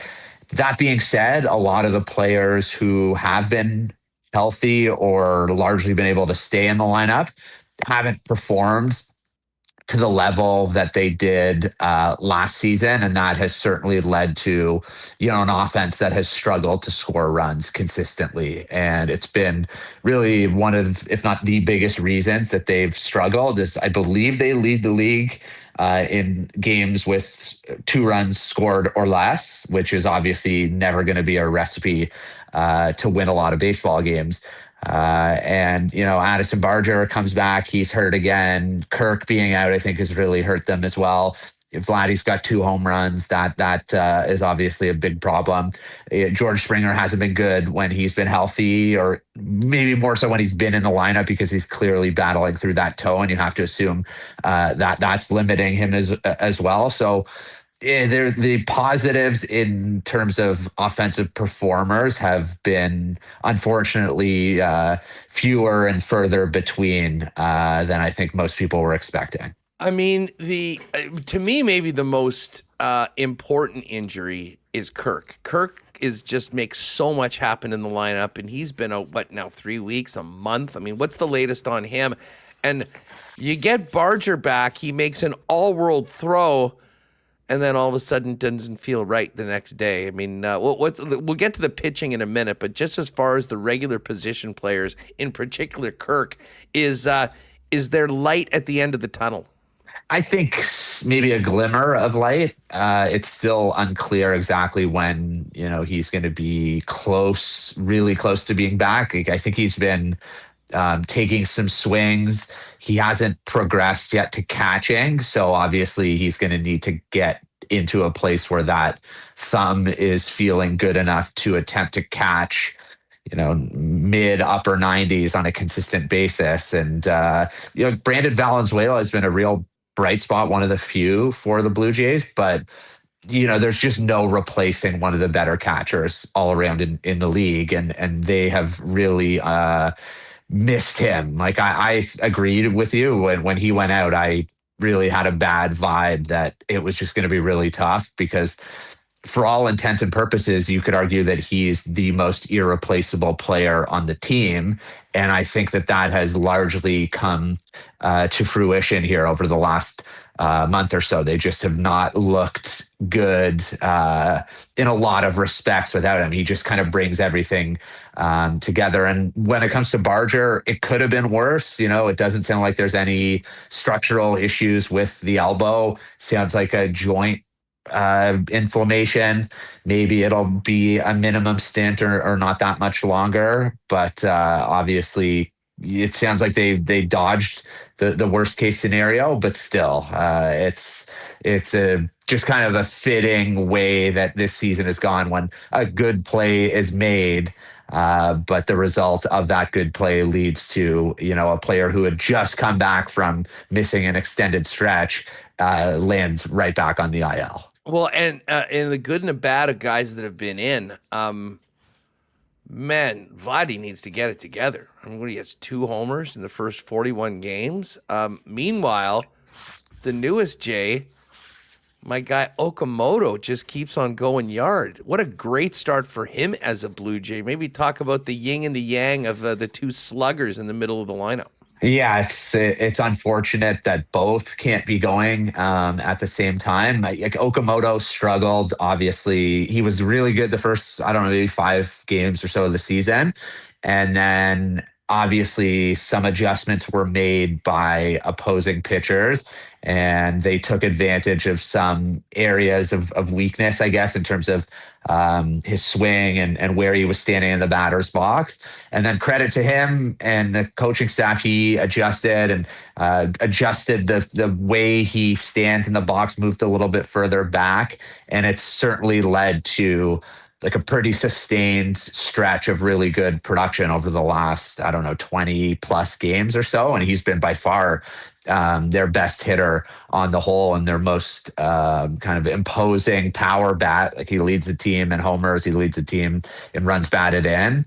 I wouldn't have expected that to be the case before the season as we sit here, approaching the middle of May, but it's a credit to him. And conversely, it's a real red flag or problem that, Vladimir Guerrero Jr. is not one of the players or the player leading the team in those categories. And he's not even close. Like his OPS has dropped below 800, and sure, his batting average is still hovering around 300, but like it was 330 plus. So if you wanted to argue, well, he was still getting on base and he was still, there were singles. That's even evaporated. So he admitted last night that he's trying to do too much and maybe there's something to simplify. I don't know. Whatever it is, it has to change because no matter who's in the lineup around him or who isn't, the Blue Jays are just not going to be able to put things together the way that they want to if he is, a pretty average overall offensive player and providing little to nothing in terms of the power statistics. So he's got to find something positive to kind of get things going in the right direction because it's been really, really rough. Yeah, I'm looking. Jimenez has actually had some pop in his bat. He's got 5 homers, had that big one last night. 23 RBIs, dwarfing what Vlad's doing, and that was not in the plans coming up this year.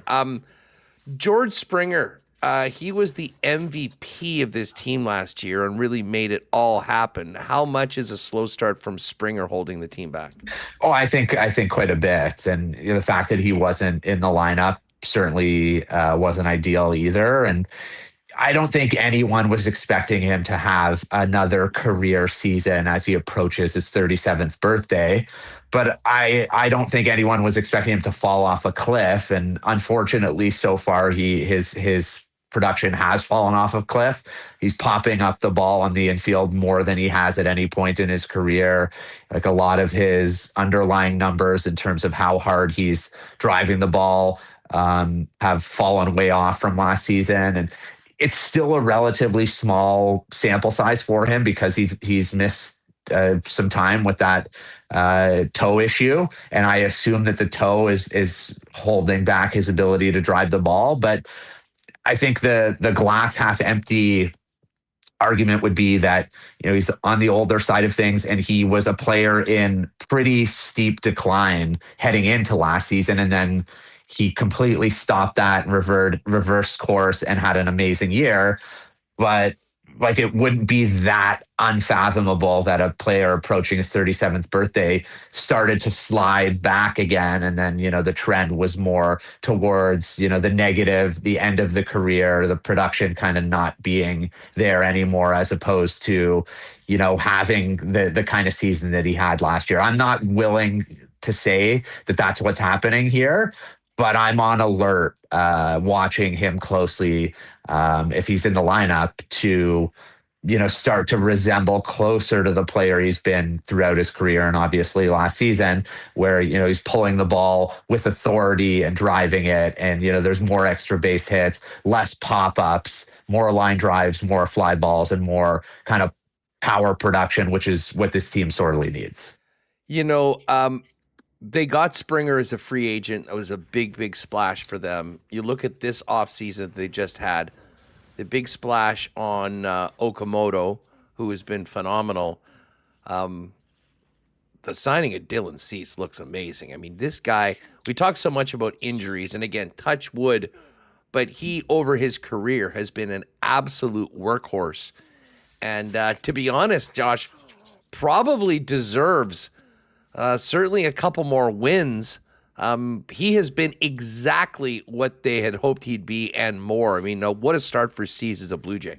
Yeah, 100%. And they have always had a type under this kind of front office in terms of what they look for when it comes to starting pitchers, whether it's trade or free agency. They want those guys who can take the ball and give them a chance to win every time. And there's like a model of consistency. And he has been that in terms of his availability. In terms of the performance, it's been up and down throughout his career. There have been brilliant stretches, and then there have been stretches where he can be frustrating, where he throws too many pitches and he's inefficient and he's unable to pitch deep into games. And we saw a bit of that early in the season, where the pitch count was elevated and he was having more difficulty going past the fifth inning, or even into the sixth, the first few starts. But I think now it's a couple in a row. I believe 3 of the last 4 or 5 he's gone at least 6 innings or pitched into the 6th inning. He's been more efficient, which is obviously going to be a big recipe for success in terms of him being able to go deeper into games. And he's still obviously getting the swing and miss with that overpowering fastball and the off-speed stuff that he uses to complement it.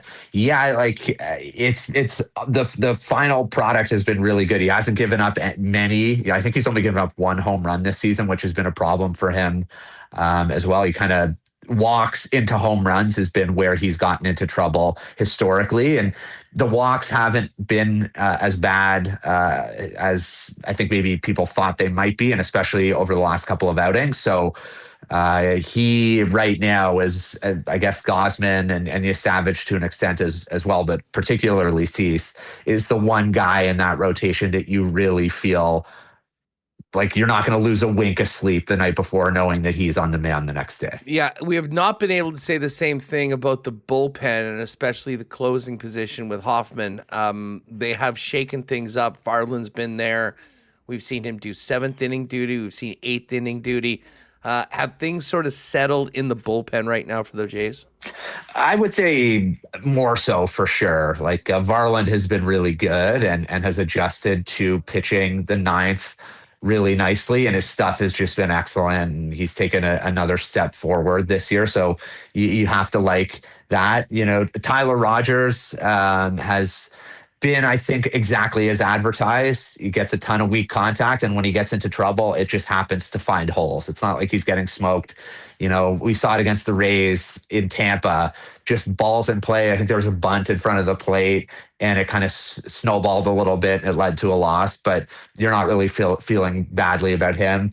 Hoffman, it's still bumpy. He doesn't really have that many clean innings, but he has looked a lot crisper, pitching earlier in games and not being, tasked with closing out every, meat grinder. So maybe that's where he's best served. It's where he's probably been at his best in his big league career when he was with the Phillies. It was pitching in the 7th or sometimes the 8th. And then, Jimmy Garcia hopefully will be back. Like they've gotten some good production from the likes of Braden Fisher. The bullpen has been, it's been bumpy, but it hasn't been, to me, outside of Hoffman, really the biggest reason that the team has struggled. Like, he has certainly been one of the bigger reasons and bigger culprits, but on the whole, I would say it's been perfectly acceptable and better than that for a lot of guys. Big one tonight, Corbin versus McClanahan. The Rays are like one game out of first place in the majors. It's been a crazy start for Tampa. Obviously, the Yankees, Jays are 9.5 back. Time to get some wins, get back to 500, and then hopefully move forward. Josh, always great having you on the program, pal. Enjoy the ball game tonight, and we'll talk to you soon. Thanks for doing this.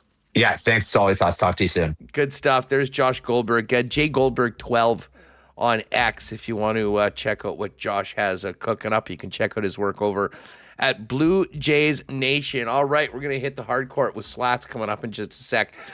Do want to shout out our friends at Royal Sports. Huge success, the first tent sale of the year. I was with a couple of the Royal boys last night, and I do believe there won't be one on May long weekend, but I think there's a very good possibility of another big tent sale coming up the following weekend. So stay tuned to Winnipeg Sports Talk for that. And make sure to give them a follow on Instagram at Royal Sports Winnipeg so you don't miss the tent sales as well as the big merchandise drops and sale information over at Royal. Right now, it's all systems go for spring and summer. Soccer, baseball, softball, tennis, running, you name it, they've got it set up and ready to go and get you out and active and making the most of the season. And a massive influx of bikes as well. If you're looking for a new bike, street bike, e-bike, they've got it all at Royal Sports. So pop by and see there. And while you're at it, make sure to check out the massive World Cup section and get yourself a little red and white to support Team Canada in the World Cup that begins next month. Royal Sports is your World Cup headquarters, 750 Pembina Highway. 1 week today is the Winnipeg Goldeyes home opener. They're more than 90% sold out right now. Do not miss it. And, of course, the great giveaway. The first 5,000 fans through the doors will get an awesome red Goldeyes jersey that they'll be giving out for opening night. And, again, as Andrew Collier came on with us last week, do not just show up and get in a really long line for tickets. Just go to goldeyes.com/tickets. Get them on your phone.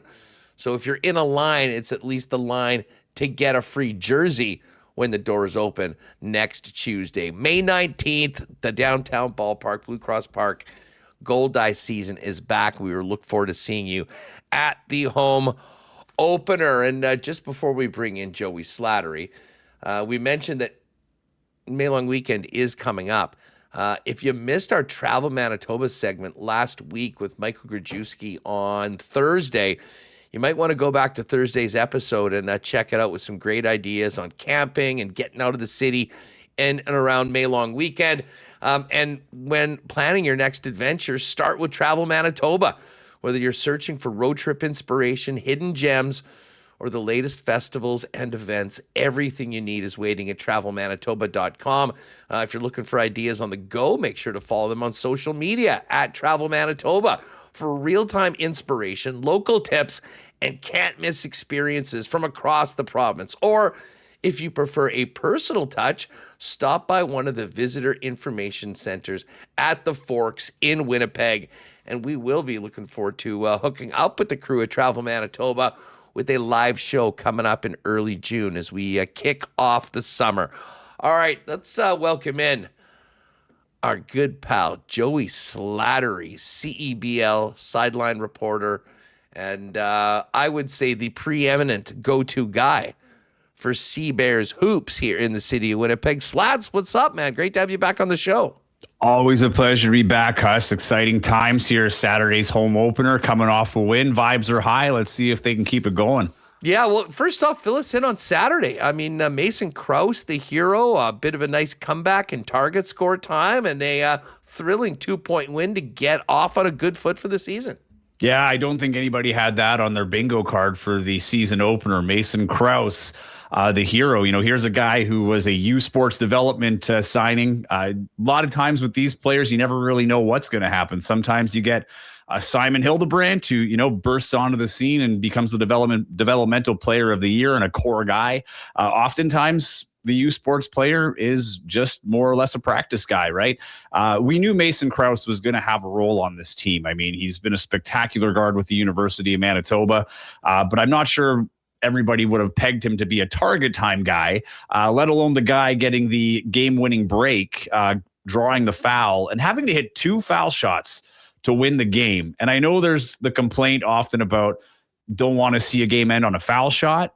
But let's be real, the drama and the pressure that comes with a foul shot to ice the game in what is really your first real game as a rotational player for this team. He played last year, but he only played a few minutes.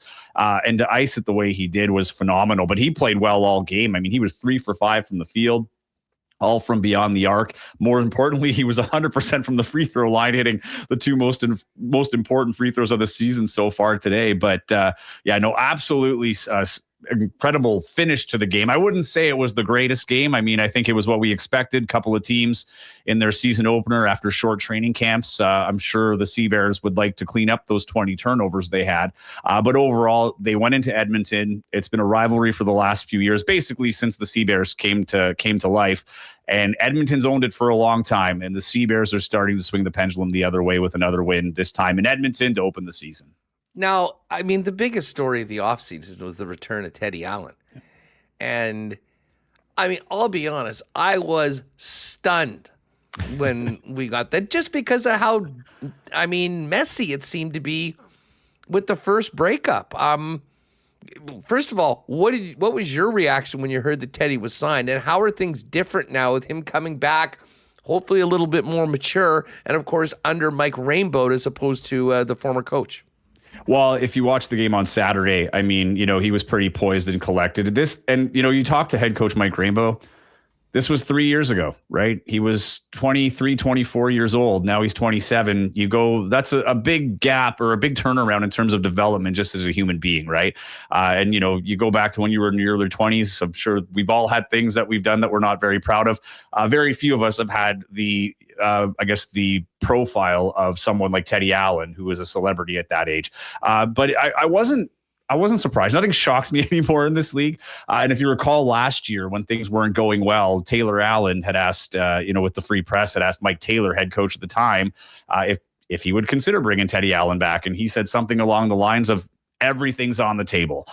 This is a new coaching staff. Teddy Allen was one of the first vocal people to support the Mike Rainbow hiring when it was announced. There's a relationship there. But he is a different player in a lot of ways. He has a lot more experience. He's played a couple of years in the G League now.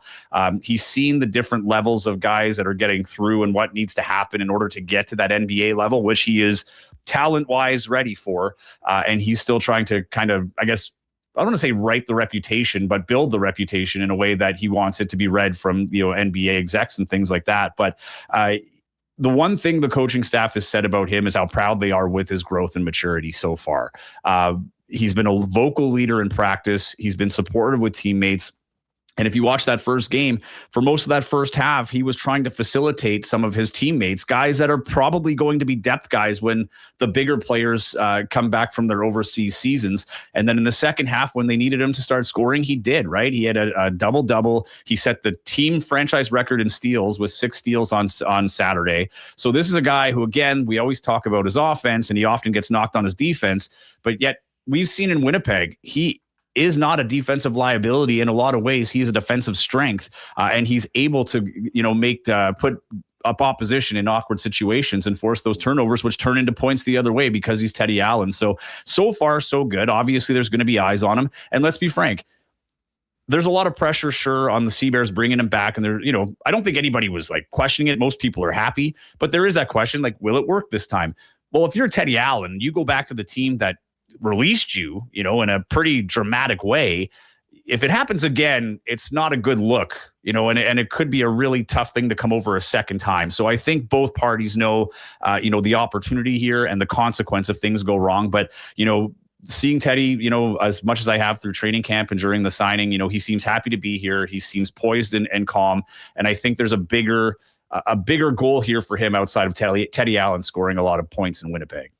Yeah, listen, Teddy's just too good to ignore. And, if he has had his I mean, he has been, I guess he got baptized or something like that. And the sort of the faith is a big part of him moving forward. So, I mean, if that can ground him and just make him be a better team player. I mean, listen, the guy is an absolute stud, and he's not the only one on this team as well. But it is a little different, though, with Mike Taylor gone and Rainbow in. Yeah. You've been around Mike for a long time and have been around the team through camp. I mean, give us an idea. Is the mood different around the team? Like, how have things changed with the new head coach? Yeah, I think the first thing is it's a new beginning, right? This is a turn page. There's not a lot of guys bringing any baggage from the year prior because it's a totally new scenario, right? A lot of these guys that have played for the Sea Bears before had Mike Rainbow as an assistant coach. But when you're in a head coach role, it's totally different. The one thing that I wouldn't say shocked me, but the one thing I was looking for that, was there on the first day of training camp was the command Mike Rainbow has. Mike Rainbow's the head coach of the University of Winnipeg. Running a university practice is a lot different from a professional practice. The types of players you're dealing with are a lot different.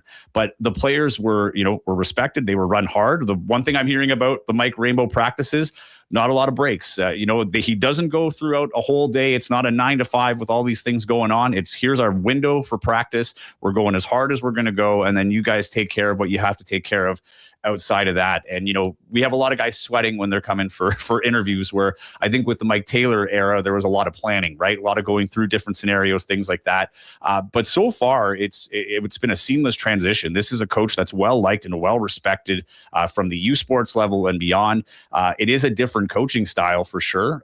But at the same token, this is a guy who's been around professional basketball. He's achieved so much at the university level. This is the natural progression for Mike Rainbow. Now, there is a little bit of pressure here because this is a team that has not won a playoff game in its entirety. It has gone through 3 years of, disappointing endings, which has led to the dismissal of Mike Taylor. So now Mike Rainbow comes in as a local guy, celebrated, and, there's a bit of a honeymoon period here, but, it's game one. And I'm sure Mike Rainbow is looking at game one thinking, glad we got out with the win. But man, we got to clean up a few things here and there. But I think it was a great hire. Biggest thing I think for the Sea Bears is you have a local guy that is here year round. Mike Taylor did a wonderful job. I felt that from a community standpoint, from helping to promote the team, to be in the community when he was here. Great guy, great with the media. Like, we miss him as media because he was so great to talk to in that.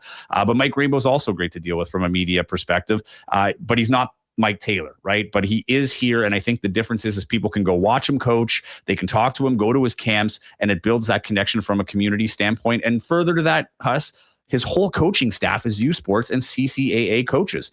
Alex Campbell played for the Sea Bears last year. He's an assistant coach at the University of Saskatchewan. Stephen Wesley was an athlete here at UW. Now he's lived here and he has a club team and he coaches provincial teams. He's an assistant with UW with Mike Rainbow. He's got all of them are from colleges and universities across Canada. Ilarion Bonham being another one from Brandon, as I'm wearing the Brandon Bobcats t-shirt today, ironically. But these are guys that are getting a shot at the pro level that have close relationships with him. So I think it's just a great avenue for these coaches to further develop themselves, which is only going to help athletes here from the grassroots level in Winnipeg and Manitoba. Joey, before we go, the home opener is Saturday night, Canada Life Center. Tee up home game 1 for the Winnipeg Sea Bears in 2026. Well, it's going to be a fun one because it's Saskatoon, no longer the Saskatchewan Rattlers, the Saskatoon Mamba, singular, coming to town. That'll be I think that's our first road game of the year, coming into Winnipeg. So the Mamba were purchased by the ownership group that also owns the Calgary Surge.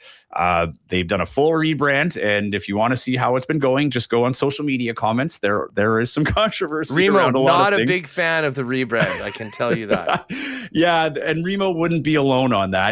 But at this point, the rebranding's done, and they have to go into play basketball. And they got a late start because this transaction was finished, well after the 2025 season ended. But they picked up some players, and the biggest one that Winnipeggers are gonna know and remember is Jalen Williams. Jalen Williams was a phenomenal forward, but he got caught in that mix of too many imports and had to sit out some important games last year, including playoffs. So he up and went to Saskatoon with another guy who's one of my favorite players to watch last year, Tavian Dunn Martin. He's a 5'8" point guard who played for Montreal last year and lit up Winnipeg. Winnipeg won the game against Montreal that game last year, but Tavian Dunmartin was the show. So he's coming back with a new team and a guy who wants to stick it to Winnipeg just a little bit, right, with his new team, the rival over in Saskatoon. He's coming off Jalen Williams, a finals appearance in the G League with the Stockton Kings. So it's going to be a good one. But last year, home wasn't so kind to the Sea Bears for the first time ever. And I'm sure they would love to go 2-0, but more importantly, get that first win at home in front of the home crowd in this new era of Sea Bears basketball. Weird schedule in the CEBL with that game last weekend, and that's still the only game that's been played. So as we speak today, the Sea Bears sole possession of first place in the CEBL. And they'll have a chance to go 2-0 on the weekend.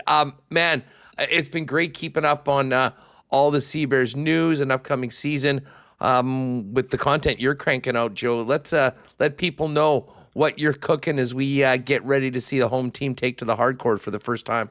Well, I appreciate that. I'm always on Instagram at Joey Slattery TV. You'll have your game day reports there, the training camp reports, some good features out there if you want to go back and kind of learn more about the team. The Target Score podcast is back, Target Score Winnipeg, but it's grown into a network now. We've got shows in Vancouver and Brampton and still growing. So episodes drop on Wednesday. We have Mason Krause on the show this week, fresh off of his heroics in game one. So you'll learn a little bit more about Mason, that whole game and the experience, but also how he's gotten to this point through playing at the University of Manitoba as a Winnipegger, having the opportunity to play here, and all the news and analysis from the first game and the game coming up here on Saturday. And for all your viewers that are out there in the Vancouver and Brampton area, Target Score Vancouver, Target Score Brampton, debuting tomorrow. So are you doing those shows, or is it other people? It's other people. I guest hosted the first show in Vancouver. So if you tune into the Vancouver one, I'll be on there. But no, Danung Balsera, who was the old Blue Jays in-game host. He's been with the CEBL for a long time as a sideline reporter. And Matt Bonomi, who is the play-by-play for the Brampton Honey Badgers. They're doing the Honey Badger show, the Target Score Brampton. And in Vancouver, it's Chris Wiggins, who's the sideline reporter for the CEBL in Vancouver and CEBL on CBC. New TV deal, too. We're on CBC now. Beautiful. And we're going to get a chance to see your mug and lovely coiffed beard sidelines on the tube this year. So I'll be doing play-by-play for local, sideline for some national games. So you'll be getting too much of me, Huss. Too much. Have you picked out your shoes for the sidelines for game one? Of course. I got to go to the dry cleaner today because I got to get everything nice and pressed. But of course, I've got the shoes, I've got the suit. I'm ready to go. It can't, even though it's an earlier season, it can't come soon enough. This is the best time of year. This is Christmas for me, Huss. Straight into the basketball season, pro basketball back in Winnipeg, and it's been beautiful out there today. Now that the rain's gone, hopefully we have a nice, warm, sunny day on Saturday, and we can all celebrate with a win at home. Not only the number one guy for Sea Bears information here in Winnipeg, not only the brains behind the expansion of Target Score covering the CEBL around the league, also the fashion plate of the league, Joey Slattery. I'll take it. Looking forward to seeing you on the sidelines on Saturday, pal. Thanks for doing this. I appreciate you, Us. We'll do it again soon. Take it easy. There's Joey Slattery. Make sure to give him a follow on Instagram at Joey Slattery TV. Great stuff on a daily basis from Slats when it comes to covering the hoop scene here in Winnipeg and Manitoba. And it's not just during Sea Bears season. There's great work covering the college and the university teams throughout the year as well. All right. We got some, we got to hit the ASD lines coming up. It is opening night at the track. We'll get to that in just a couple of minutes. It is also going to be opening weekend out at Aikens Lake this weekend as they welcome in guests for the first time. I'm going to be heading up there early this year in May. I cannot wait. But if you are thinking about maybe making a very special few days at some point this summer during fishing season with a trip to Aikens Lake, it's the spot where you'll be able to get onto the water, including flight in less than 2 hours from the city of Winnipeg, and world-class fishing awaits and even more world-class hospitality. Head on over to aikenslake.com for more information on the upcoming 2026 season. A variety of options for you and your guests, depending on your party size, as well as availability for the season. And when you're talking to Pitt, let them know the boys at WST sent you. Another thing on my to-do list, and as we went through the weather I'm thinking Saturday, maybe as opposed to Sunday or Monday, is get out golfing. Cannot wait to get back out swinging at a Breezy Bend this year. If you are looking for a long-term golfing home for you and your family at one of Winnipeg's top private courses, make sure to check out breezybend.ca for more information on membership options going forward, as well as all of the amazing improvements on the course and off the course they've done over the last number of years. breezybend.ca. Corey Johnson, our pal, would love to help you out and get you signed up for a great summer and many years ahead of golfing over at Breezy Bend. Feinberg tomorrow will join me for a big PGA Championship preview before the T-balls are hit on Thursday morning. And stay tuned. I got more information if you missed the start of the show on a great free PGA contest over at CoolBet where you can win some cash. All right, we got to get to the CoolBet lines, and we got to get to opening night of Assiniboia Downs. We'll do that next after a big cheers to our friends at Winnipeg's favorite local brewery, Little Brown Jug. You train day in and day out, learning new techniques, approaching new concepts, and living out the thrill of achieving your goals. Building a craft beer is no different. While you spend your hours on the ice, we spend ours here, brewing our trademark beer. Again, and again. Here's to pushing the status quo and challenging ourselves to build something memorable. 1919 by Little Brown Jug.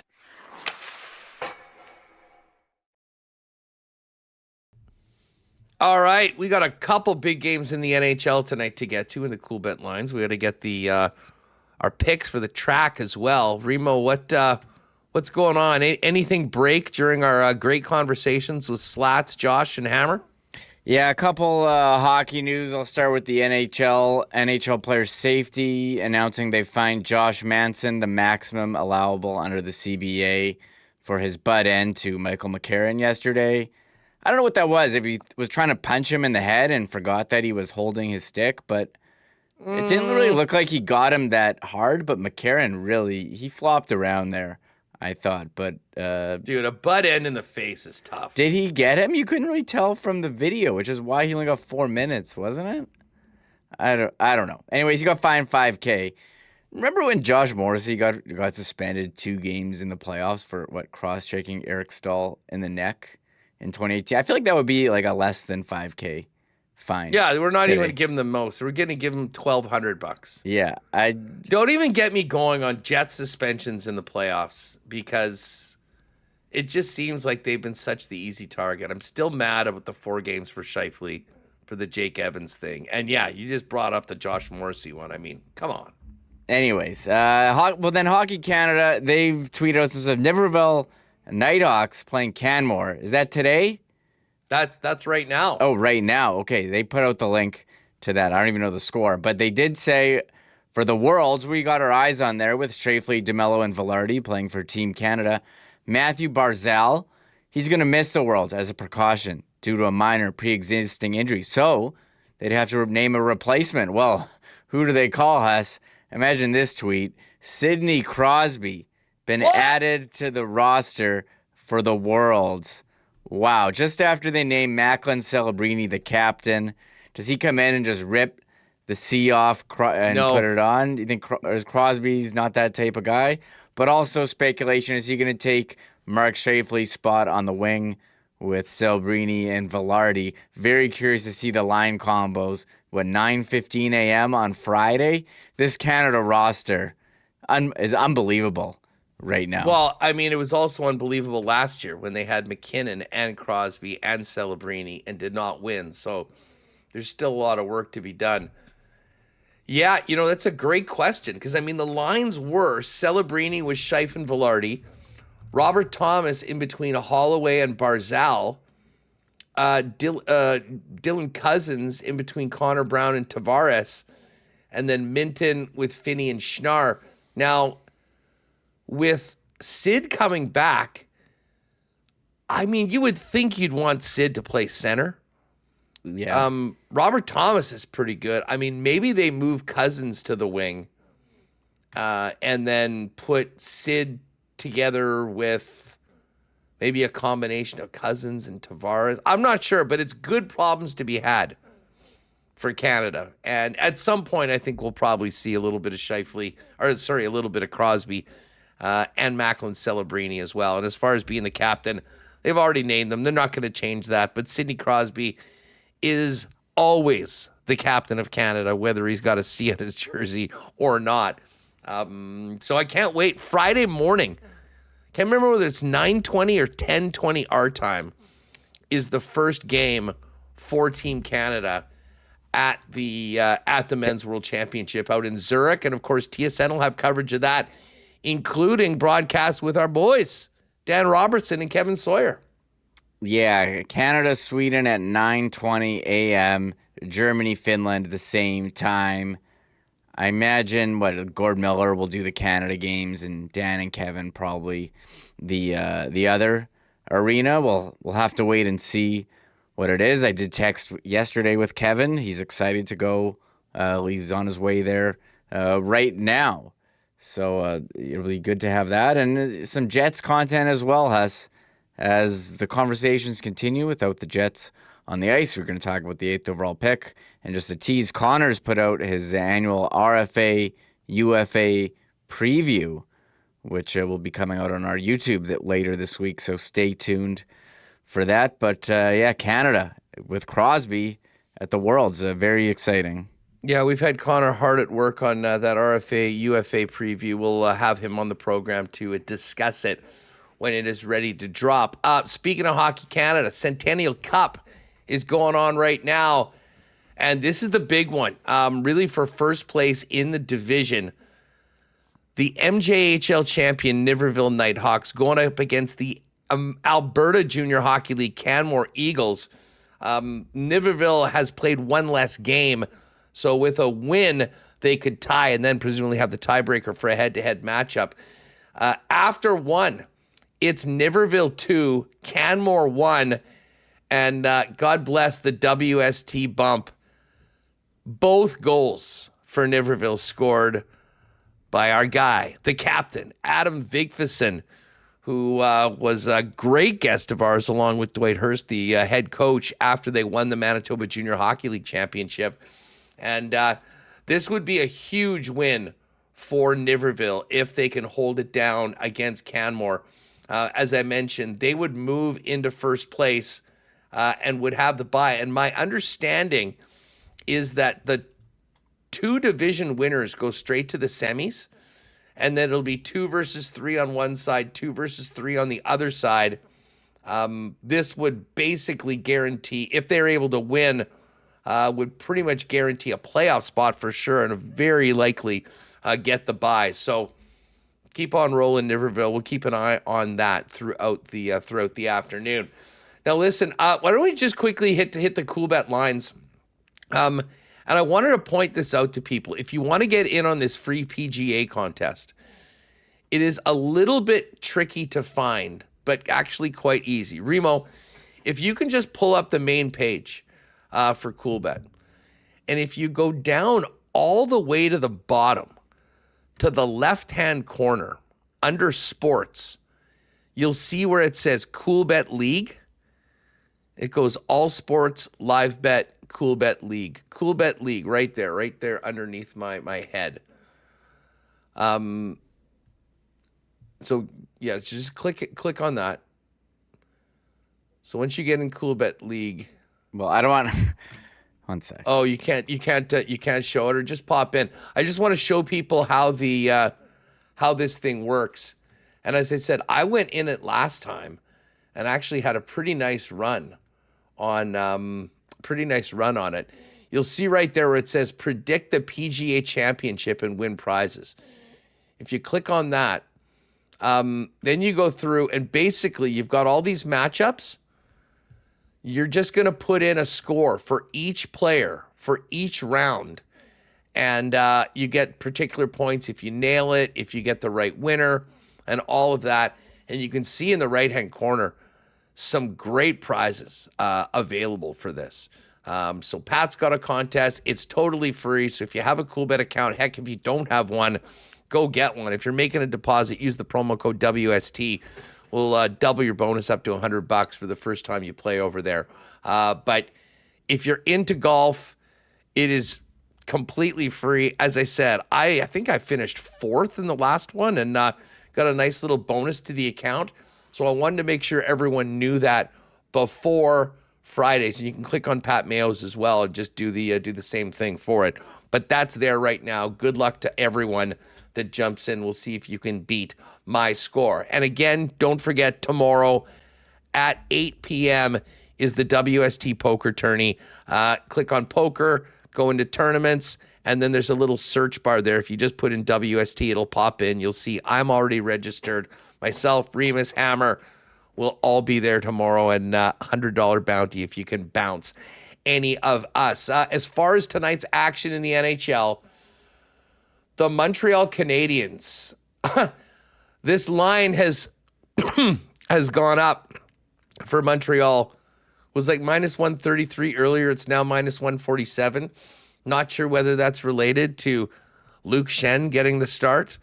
But Montreal now minus 147. The Buffalo Sabres plus 125. And then in the late one tonight, Ducks plus 135 and the Knights minus 159. Home teams tonight, Remo, or what are you thinking? Yeah, I think I'm looking at the home teams, Huss. Montreal, you gotta like them. With Buffalo, they seem to be a little too desperate. You know, they're not saying, "Hey, let's stick with what's got us there. Let's throw in a couple panic moves, change the goalie. You know, make a defense change. You know, change it, putting a young player in a forward."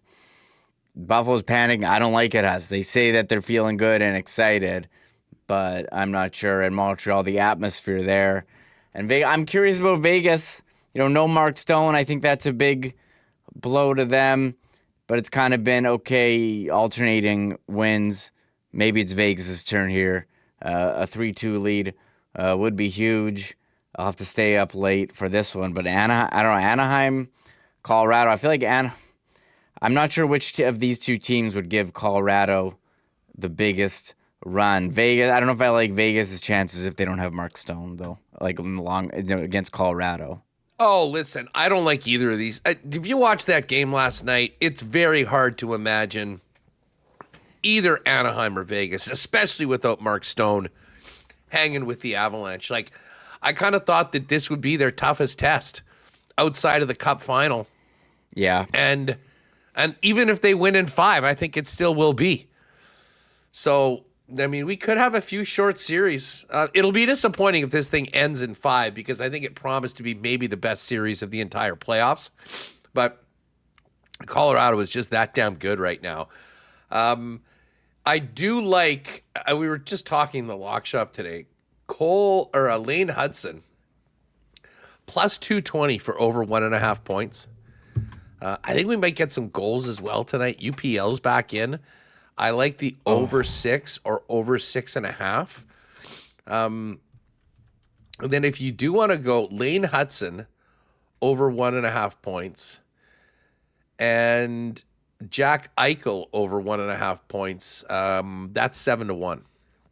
I played a little sprinkle on that. Mitch Marner, another guy you might want to take a look at for the points. As far as series prices go, Wild are 10-1 now to win 3 in a row. I don't even think that's high enough. Buffalo and Montreal, Sabres plus 195, Habs minus 250. That will flip in a big way if the Sabres can win tonight, but I think they are pretty much up against it. And Vegas minus 159, Ducks plus 130 to win this series. And of course, we've got we have futures here. No, they What's just the have NHL specials. First overall pick, McKenna versus anyone else. Yeah, and that's minus 526. So anyways, there's your lines for Coolbet if you want to jump on these hockey games tonight. Basketball this evening. It's the Spurs and T-Wells. Wemby will not be suspended. Spurs 9.5-point favorites at home tonight. Tomorrow, crucial Game 5 back in Detroit between the Pistons and Cavs. Pistons 4-point favorites in that one. And of course, I mentioned the free contest that you can get to under Coolbet League. We do have PGA Championship odds right now. We will dive into those tomorrow on the program. Scotty Scheffler plus 450. But if you want Scheffler, best line and number anywhere, the PME Weekly Boost, which is just above the exclusives, you can get Scotty Scheffler at 6-1 or plus 600. So I've already jumped in on that. We'll make some other picks tomorrow for it. But if you do like Scotty Scheffler, no brainer to jump on that really nice number at the PME Weekly Boost of Scotty Scheffler plus 600. All right, Remo, our wait is over. We are back at the track tonight, opening day of Assiniboia Downs. As Darren mentioned, 6 races today, 6 races tomorrow, and then full fields throughout the year. Are you ready to start at 0 again and get going with our head-to-head pick competition for 2026? I'm very fired up because I love turning on the YouTube, watching the races, following along with our picks on HPI Bet. Very fun to do. Looking forward to getting out to the track as we have that scheduled event on, June 3rd? Yes, June 3rd. Great. Thank you for reminding me. If you missed me mention this earlier, tomorrow, after we do our picks, will be our first WST horse race. Not quite like a marble race, a little more archaic, but it will be a digital race of 10 horses. If you want a horse, and if you're the winning horse, you and a guest will join the WST team June 3rd at the Downs. We'll have a great spread. We'll hit that prime rib buffet and make a few bets on the things. Just go to winnipegsportstalk.com/contest. Our first 10 entries will be pulled tomorrow, and we'll be in the race tomorrow right after we make our picks. That is going to be a lot of fun. I have a feeling that will be quite a popular one, very similar to sort of the marble race. But again, if you can't make it on June 3rd, don't bother entering because we want people that can join us. That being said, we'll wait till tomorrow to do that, Remo. Now we got to get to our first picks of the year, and my selections are in. What do you have cooked up for opening night? I'm selecting races 3, 4, 5, and 6. Same with me. Same with me. 6 tonight, so we'll see. All right, race number 3. I am going $4 on number 1 to win. I'm all shook up. Okay, I have $4 on horse number 2 to win. I had to bet on this horse because of its name. It's a fluke. It's not going to be a fluke when I win this year, Hustler, because you're the one who's been fluking into these like $1,000 trifecta winners. Is it a fluke or is it just a sustained pattern of greatness? Well, you've done it a couple of years in a row, so obviously you're on something here. But I needed to use this horse's name in a sentence, and that was the one that I chose. I can't lay off it's a fluke. I got to bet it to win. It is the program selection and AI smart pick. Nice, yeah. Okay, moving on to race number 4. This is, I will be getting back to my usual couple picks and a couple triactors. This is kind of weird today, and we talked with Darren about the training of the ASD horses. So I'm actually just going with the chalk triactor box on this one. $1 times, so a $6 bet. And I'm taking the program and the AI smart pick. So 5 is the favorite, Steal Your Soul. Number 1, Off the Payroll. And number 6, Grenache. 516 Tribox for number 4. Okay, I'm going off the board. 4. I'm going off the board. Longer shot, category 1 to win. Taking a shot here. Taking a stab. I like it. All right, category 1. Ronald Ali is back. He is on the horse. All right, and now race number 5. What do you have for race 5? Okay, I'm going trifecta box 1, 2, 4. So I got the favorites, Girl from the Bayou. What was 2? The long shot, Cumberland Falls, and Damn the Torpedoes. That is the 3rd on the program selection AI smart pick. So I left out, the second one. So 1, 2, 4. for me. Yeah. I'm just throwing $5 on the number one, the favorite to win, Girl from the Bayou. This is another one of them. I'm trying to identify horses that have actually been racing and training as opposed to the ones that have maybe had less training time here at ASD. So yes, Girl from the Bayou, a horse number one in race number 6. And then my final wager is race number 6. And I'm going with number 4, the favorite Classico. Oh, you're going $5 to win. You're going big chalk here on those last two. Yeah, well, the last one, I mean, the last horse, yeah, exactly. It's basically, it looks like it's Mighty Mike or Classico. And I mean, the whatever, take this, the Smart Picks win percentage, one's 37.5, one's 37.9. So, I mean, to me, it's basically one of those two. So I figure, considering the uncertainty about this, if I can finish up today, I just want to get a good start today. Be in the black after race 1, going into tomorrow, and then hopefully carry some momentum in as we get a little more exotic next week when the rest of the horse population starts hitting it. Yeah, and I've got, so I'm on the same page. I've got 2 and 4, Mighty Mike and Classico, but I'm riding with, I'm doing a trifecta, box 6, Acknowledge. So Acknowledge this pick that's going to win. Acknowledge me. Yeah. Shout out to Roman Reigns. Big win over Jacob Fatu at Backlash on the weekend as well. There are our picks. So you're going to go a 4-2-6 try box. I'm going $5 on number 4 to win. And those are our picks for today. Tonight, opening day at the track. We'll do it again tomorrow, and every day where there's live racing throughout the year, we'll go head-to-head, and we'll stay on top of our competition throughout the year. And again, tomorrow, once we're finished this, we'll be announcing the 10 names that we pulled, and each one of those names will get a corresponding horse. We'll run a little race, 3 quick laps, and whoever's first across the finish line will be joining us at Assiniboia Downs with a guest to chow down and hopefully win a little bit of scratch on June the 3rd. It should be a whole lot of fun. Fun show today. We obviously some hockey news, but great CFL conversation with Hammers, making me so fired up for Bomber season. And great to talk some Jays, a little Sea Bears as well, as we get into this big doubleheader tonight.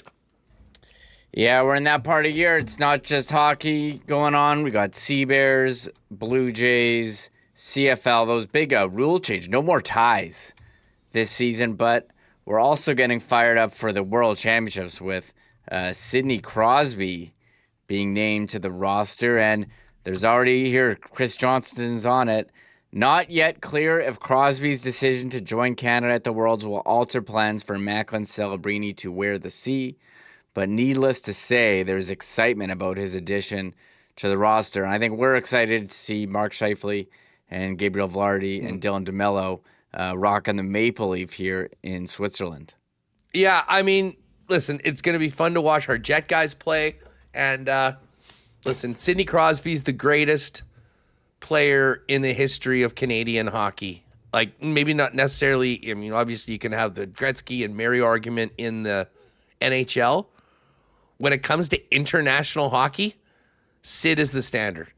And I mean, so many of these guys find excuses. Oh, I got stuff going on. I can't make it. The fact that after such a disappointing loss to the Philadelphia Flyers and a long season at his age, he's signing up for Canada again shows why, with or without the C, he will always be Captain Canada. So Friday, things get going in Zurich for the event. It should be a heck of a lot of fun. And in the meantime, the Hockey Canada website's a great spot to go because you got all the action of what's happening at the Worlds, and we've also got the latest of what's happening at the Centennial Cup. I've got good news. Our Niverville Nighthawks have just pulled ahead 3-1 on the AJHL champion Canmore Eagles. You can watch these games. There's I can't remember what the site is, but it'll take you through from Hockey Canada. You just got to register, but you'll be able to see these games if you want. Great start. Captain Adam Vigfusson with 2 goals. And Loic Leduc scoring in the second period, 6:22 in. So right now it's a 3-1 lead for the Niverville Nighthawks. We'll update you on that one tomorrow and get you ready for their final game of the round robin against the Rockland Nationals, who are the number 1 team, the only team that was higher ranked than Niverville at the end of the regular season in the CJHL standings. They have not had a great start to the tournament. They're 1 win, 1 loss, 1 overtime loss. So they're going to be desperate to get some points against Niverville tomorrow. Niverville, though, looking to get first place in that bye to the semifinals. That is going to do it for us, gang. Big day tomorrow, 8 p.m., poker with WST over at Coolbet. I hope you'll join us. And tomorrow, right around now, our first ASD horse race on WST. Make sure to get your entry in winnipegsportstalk.com/contest to make sure you're eligible to have your name pulled for one of the horses in the race tomorrow. Huge thanks to all of our sponsors that make the show happen each and every day, all you podcast listeners, and of course, everyone with us on YouTube. Enjoy these games tonight, and we will look forward to cranking it up with you tomorrow. Another big show, lots of hockey talk, Bomber training camp, and more. We'll talk to you at 1 p.m. live right here on Winnipeg Sports Talk. Have yourself a great evening. Oh, my God! Oh! Shut it down! Let's go home! Thanks for tuning in to Winnipeg Sports Talk Daily. Make sure to subscribe on YouTube and your favorite podcast feed at winnipegsportstalk.com.